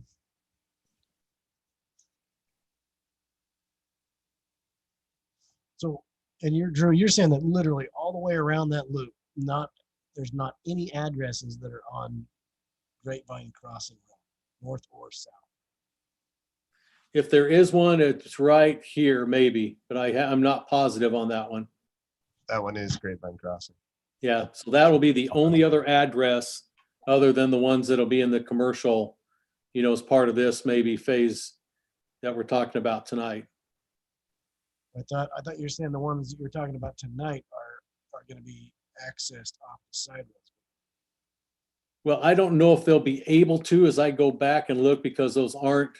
Now we'll see. I'm going to have to, let me get out of that, bring up this.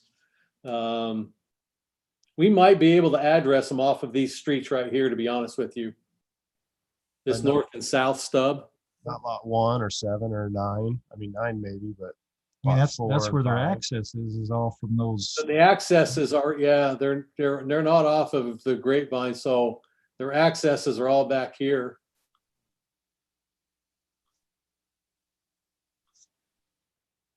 I have to add while everybody's thinking there, you know, when you draw that red line and you say red line to me, my wife would be laughing because she thinks I can't tell colors. But I can see your red line, Drew. Oh, good.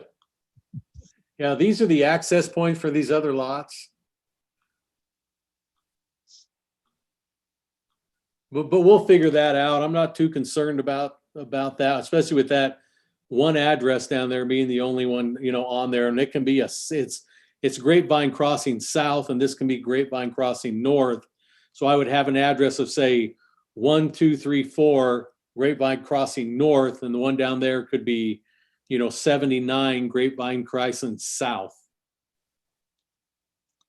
All I would say is I'd recommend we just clarify this before the final plat. This is a preliminary plat. Let's make sure we check with our emergency access team and make sure it 1, works. 2, 3, 4, east or west, Grapevine Crossing north.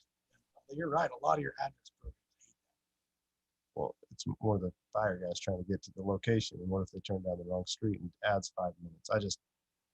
It's something simple. I don't know the history of why the name got changed to Grapevine Crossing Road North. It's probably because of the looping of it.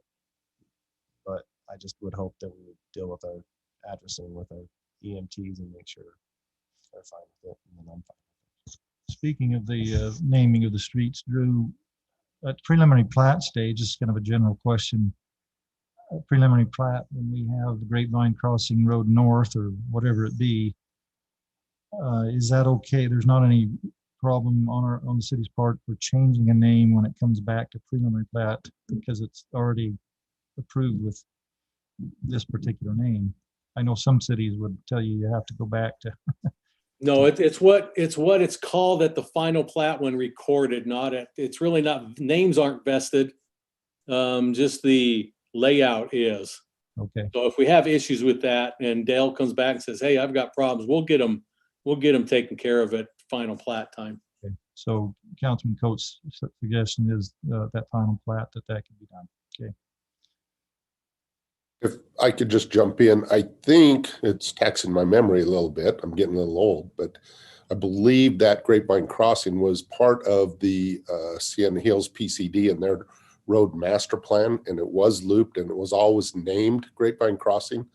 I think our issue on road naming was when Commerce came in, they wanted it Commerce, not Grapevine Crossing, and that's where the council had the discussion about Commerce Drive coming into roundabout and Grapevine Crossing being there as well. But I'd have to go back and dig into Sienna Hills master plan, but I believe that's always been their master plan name for that road to end at looping around. Mike, my recollection it was Sienna Hills Parkway at one point. Oh, maybe, yeah, okay, that's very well could be. I remember because Sitla did not, or the Sienna Hills didn't own the south side, on the opposite side of Black Bear and Maverick. Right. And Dean Terry wanted it to be Commerce, so I changed to Commerce. Yep. So it wasn't called Sienna Hills Parkway. That's my recollection. But it did it, Sienna Hills, did it loop all the way around?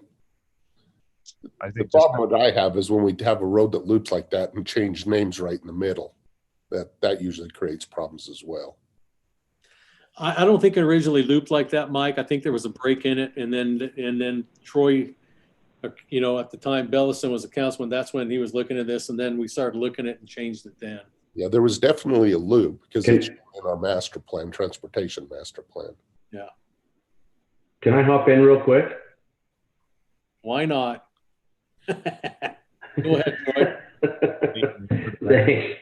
Well, because we named the project Grapevine Crossing, we requested a while back to make that whole loop road Grapevine Crossing, and I discussed it with EMS and the staff, and they were fine with it because the only other address on Grapevine Crossing is that 1593 where the state trust currently resides, and so the intent and would be to address off of Grapevine Crossing for the commercial properties, not those stub roads coming in.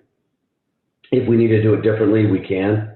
Certainly, we'll accommodate whatever the council wants, but the preference would be to have the address off Grapevine Crossing or Grapevine Crossing North.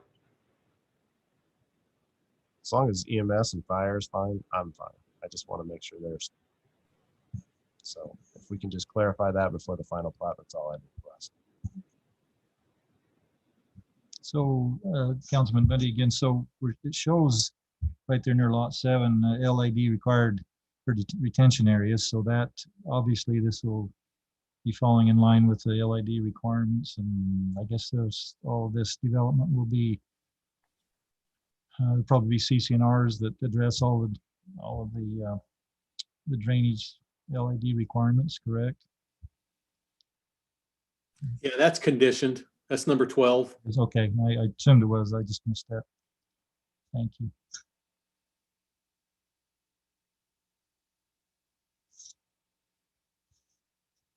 Mayor, if there's no further discussion, I'd like to make the motion. We approve the preliminary plat for Grapevine Crossing at Sienna Hills preliminary plat. Councilman Bundy, second. A motion and a second.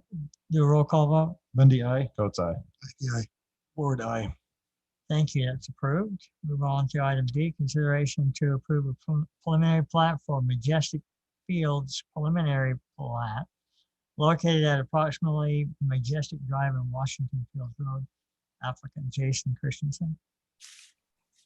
Thank you, Mayor. Applicant's requesting, again, a preliminary plat approval. The applicant is proposing 23 lots. And the area of coverage is 9.36 acres. The zoning designation here is the single-family residential 10,000 square foot minimum, or we refer to as the R110 zoning designation. Surrounding zoning is R115 and RA1 to the north, agricultural 20 acre to the west, east, and south. These two parcels that are being subdivided were recently rezoned into the R110 zoning. The proposed subdivision conforms to the approved zoning. The request meets the subdivision requirements and other ordinances at this particular location. Staff is fine with the recommended or the proposed preliminary plat as outlined. The Planning Commission held a public hearing and reviewed this request at their February 17th, 2021 meeting. The Planning Commission unanimously recommended approval of the preliminary plat for Majestic Fields subdivision onto you, the City Council. That's based on the findings and subject to the conditions. And they're the standard 12 conditions, no extras on this particular plat. I'll be glad to answer any questions the council has on Majestic Fields. So Drew, as we talked earlier before the meeting, and I've talked with Barry about this, this kind of gets close to the canal trail. And some of the thoughts for the public safety is that we want to put a trail on the north side of this development, kind of veered off from where the canal was, because we don't want to bisecting the Staley property to the south. So we thought on the north edge, which is the south side of Majestic Drive, we should increase that sidewalk from a 5-foot to a 10-foot trail. And then the trail would eventually cross the road. And that's what I mean by public safety, cross the road at the intersection of Washington Fields and 3090, and then head on the west side of Washington Fields down.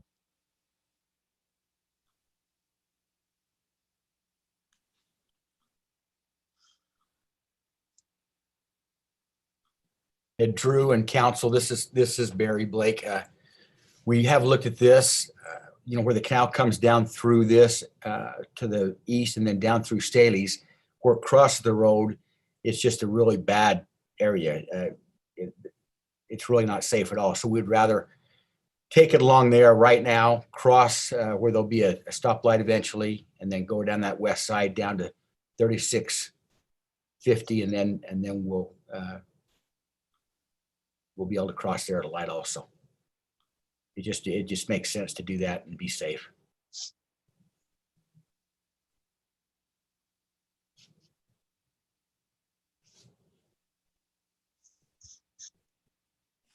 So Councilman Bundy here. So explain to me, so the trail is anticipated or intended to go along the canal. And so that area just to the east of this subdivision, what's the reason for not going on through there?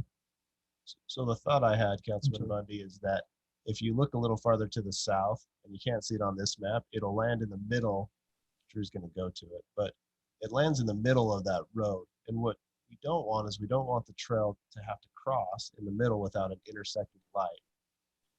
So what the thought process was is let's get the trail through this segment along the roadways. So yeah, we draw it to the, so that's where the trail, well, that's where the canal is. Yeah. But right where it crosses Washington Fields Road, it's not safe. There wouldn't be a light there. We don't know what's going to be there. Potentially there could be an intersection, but we just don't know. But we thought it'd be better to cross at a light and then head down the west side of Washington Fields Road. No.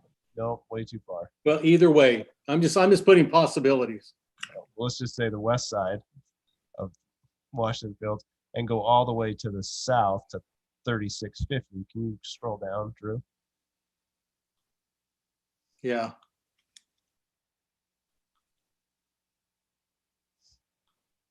And continue down that west side and cross again at the intersection where there's a potential light, and then get on the south side of 3650 and back to the canal again. Yeah. And that way it's a funky little area, and just to be safe, because we are crossing that's 3 main big roads in our city, that'd be the best location for the trail. So would be no anticipation of that changing someday if we knew there was a signal down to follow the canal, not necessarily. Oh, well, if there was a signal there, I mean, I don't know, but I don't see that as being a signal. I mean, you'd have to ask Mike Shaw, but I would assume the signals are planned on 3650 and 3090 and not one in between. Mm-hmm. Drew, I know you're doing some great artwork there, but what? Oh no, wait! Before you move, though, I want to know what that circle is. I want to know what that color is. Hey, the circle is a possibility of a traffic signal, and the color is red. The color. I thought it was the trail going in circles around the intersection. You're given the scenic route on the trail. I do see why Councilman Bundy has trouble convincing his wife about what they can see red, though. Can you zoom out and so we can see the whole thing, and then turn on the roads, the master plan for the roads?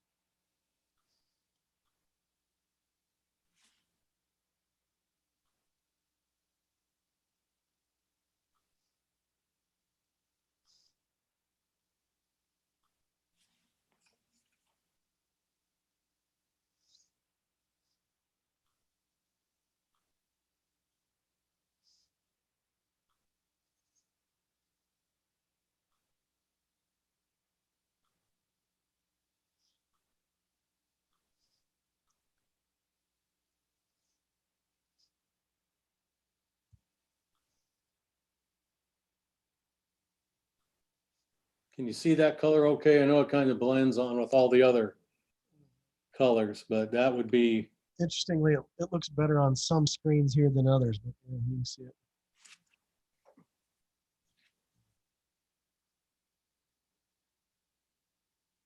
Drew, is the applicant here for this? Are they online? Jason, are you with us, or is Taylor? Kyle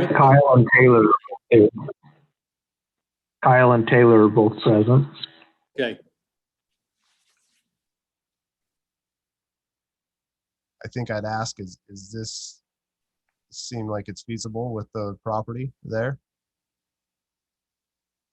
I was thinking about the right-of-way width. It's the 66 foot on Majestic Drive. And I think we'd want to work with staff to potentially push curb and gutter 4 feet further into the road to accommodate the 10 feet.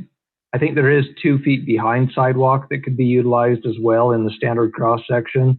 But where those lots along the north edge are already double fronting, we're going to have bigger setbacks. I'm concerned about infringing too much further on the lots, that it would make the building pads really small. But I don't think I'm opposed to the idea that we would just want to work through how it fits within the right of way. Well, Taylor, somebody kind of forgot because I passed on. I'm going to jump in here real quick. There's supposed to be a landscape strip easement along here anyway, and I don't see that on there. Well, Drew, yeah, we looked into that, and the landscape strip is for the minor arterials, but where this one's a major collector, that wasn't part of the ordinance. Yeah. So we've accommodated it on Washington Fields Road based on its functional classification of a minor arterial.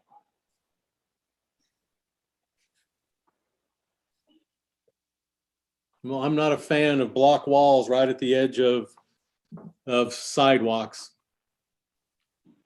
I don't disagree with you. Because, you know, you could play the card. I say, well, then you're going to front those houses out there, you know, so I don't have that look. But anyway, that's.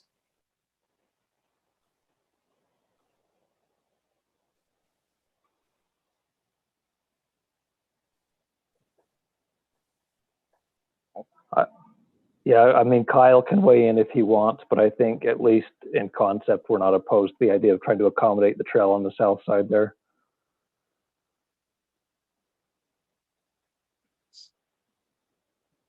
Oh, you mean the north side? Yeah, it would be the north side. North of the Sorry, the south side of Majestic Drive is what I meant. Okay, sorry. It's the same north and south in this case. Right.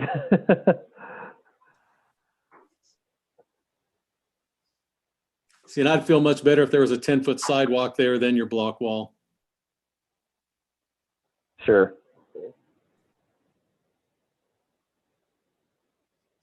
The city would also pay for that additional 5-foot sidewalk, would pay that extra cost.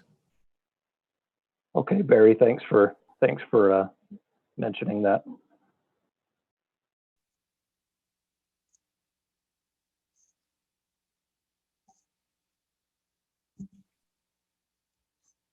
Any other questions? Mayor, I'll make the motion that we approve the preliminary plat for Majestic Fields. Majestic Fields. Sorry, it screwed me up having Majestic Fields twice. Sorry. Majestic Fields preliminary plat located at approximately Majestic Drive and Washington Fields Road, with the additional condition that a 10-foot trail will be on the north side of the subdivision, the south side of Majestic Drive, and with all the other finding conditions provided by staff. I have a motion. Do I have a second? Second. Motion and a second. Roll call vote. Ward, aye. Aye. Coates, aye. Bundy, aye. All right, thank you. That is approved. Item 7, master fee schedule. Mayor, Consideration. sorry, just before you move on. So they were wanting to get with staff to review that. What would be the process if they can't come to a reasonable agreement at that point? Would that come back to the council?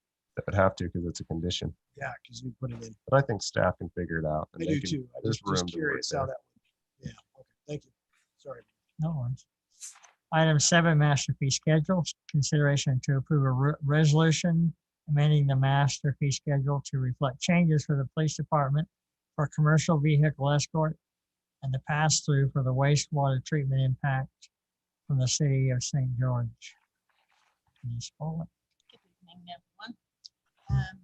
This is just a bookkeeping to keep up with all of our ordinances and resolutions that we've passed so far this year, and to keep our master fee schedule up to date. So if you have any questions, the way they're listed, the way we show them on the master fee schedule. St. George is just the pass-through like we've done many times. Denise, could you pull the mic down? Because we don't get to do that to you that often. I was going to give you a hard time about that. But you don't. They were waiting.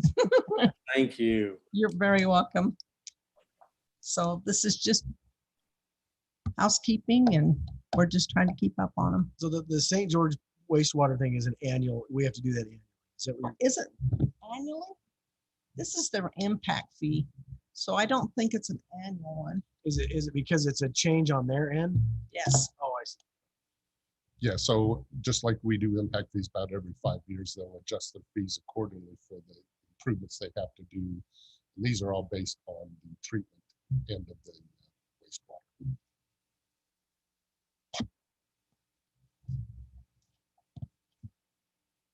Mr. John, that you're here. That's good. I've been sitting in the conference room. Okay. We're glad to have you close by. If there's not any further discussion, I would move that we approve a resolution to amend the master fee schedule to reflect a change for the police department for commercial vehicle escort and the pass-through for the wastewater treatment impact from the city of St. George. Second by Councilman Coates. I have a motion and a second. Again, roll call vote. Bundy, aye. Votes aye. IVI. Ward, I. Thank you. Thanks, Denise. Item 8, resolution, consideration to approve a joint resolution of the Washington City Mayor and City Council appointing temporary Justice Court judges for the Justice Court. City Manager. Do I jinx myself by saying this will be the easiest item of the night? Don't get any ideas. You can talk if you want. We have all Sure you night. can. It's early. Sure you can find It's something. only 7:15. We got a long time to go. So in the course of our replacement of the Justice Court judge that'll commence next week with Judge Sigmiller's resignation, the UTOPS of the courts would like us to pass a resolution appointing or allowing the appointment of temporary Justice Court judges for our court until we're able to find a replacement. This would also continue on if in case the judge needs time off and we replace somebody. The idea is that any sitting Justice Court judge in the county or any adjacent counties could fill in for us. So that's the resolution. So we're not at all naming anybody. Not in this resolution, no. It leaves it very open so that we can use anyone that's a sitting judge. And then literally the only way I get to meet any of these people is if I get a traffic ticket. Well, I can certainly set up a meeting with them if you'd like to. We do have someone in mind that has agreed to help us out. It would be Jake Graff. He's currently the judge for the Hilldale Justice Court and lives here. And he's done that before for us, right? I believe so. Yeah, so it should be a pretty good transition, but this does allow us to use anybody. There's no other discussion, so like this is pretty easy. There you go. Make a motion to approve a joint resolution of Washington City Mayor and City Council appointing temporary Justice Court judges for the Justice Court. Bundy, second. I have a motion and a second. Roll call vote. Ward, I. IVI. Votes aye. Bundy, aye. Thank you, gentlemen. That's approved. Go to report. Anything to report from your assigned committees? Mayor, the general session of the legislature ended last Friday after 45 days. During that time, there was 1,200 bills that were brought forward. Of those, 767 of them were numbered for consideration by the legislators. And of those, 502 have passed. Some of them have been signed for the governor and some have not. Dan, the other item that I'd mention is something that the league has pushed out to us, and I would just share it for information. But the United States Senate approved the American Rescue Plan, which will allocate $130 billion will be allocated for local governments here in Utah, but evenly between the municipalities. Much like the CARES Act, it will be delivered in 2 tranches. But the good thing about it is that unlike the CARES Act, this money will go directly to each municipality and may be used for replacement for lost revenue up until December 31st of 2024. And Mayor, I'd just ask for a personal privilege. On March 3rd, we received notice that Mr. Matt Liu, our economic director, has issued or gave his resignation. And part of it says, I am forever grateful for the time that I was given to serve the good citizens of Washington City. And I just want to publicly thank Matt, his family, for all that he's done for Washington City, for his efforts in bringing our city forward in economic development.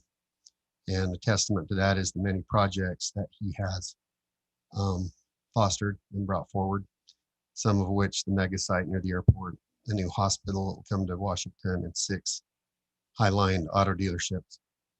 And I just feel like that it's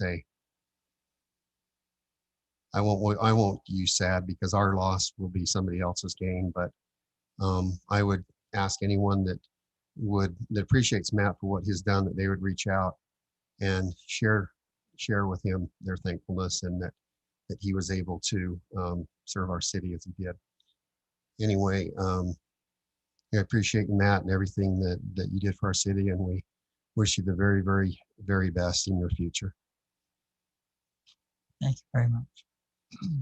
Mayor, if I could, I just want to echo what Councilman Ivey said about Matt Liu. We're grateful for what he's done for our city, and we're sorry to see him leaving. Thank you, Matt. Absolutely. Since we have a little extra time, I'll give you a couple things from manager's report. I think some of you may be aware of this, but for those who are listening, building permits continue in our city at really a record pace. Residential permits are up over 20% over last year. So the building just continues at a rapid fire pace. And for those of you who noticed, our inspections are up 34% over last year. So our building department has been just running at a really quick clip. Sales tax continues to be strong, 21.5% increase over last year. Last month was the highest ever single monthly remittance for Washington City. So everything's still looking really strong. One of the things that this causes, and speaking of hiring, it's creating some hiring challenges. The market's very tight, and especially in our entry-level positions.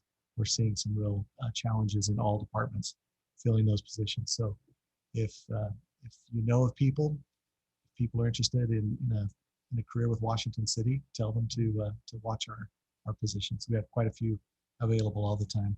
And then, of course, the American Rescue Plan that Councilman Ivey talked about.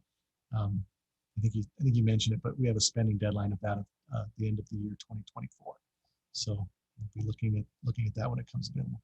So, and we don't need to go into this tonight, but I think it'd be good to understand what we can spend that money on, because we're not having too many losses. Well, this one is much more broad and much more inclusive, and much more at your discretion. So it can be used for, as I understand it, we haven't seen the final language, but really whatever the city would like to use it on. We have had some losses, especially when we look at the community center. We've lost some income there, but certainly we've seen other areas that help make up for it. Well, and then we've seen expenditures that we weren't necessarily budget for. Absolutely. Yep. So, okay, thank you. Thank you, Jeremy. Appreciate that. There is a need to go to a closed session to discuss purchase, exchange, or lease of property. So I will entertain a motion to adjourn to the closed session. Motion made by Councilman Bundy. Second by Coates. All in favor? Aye. Take a 5-minute break.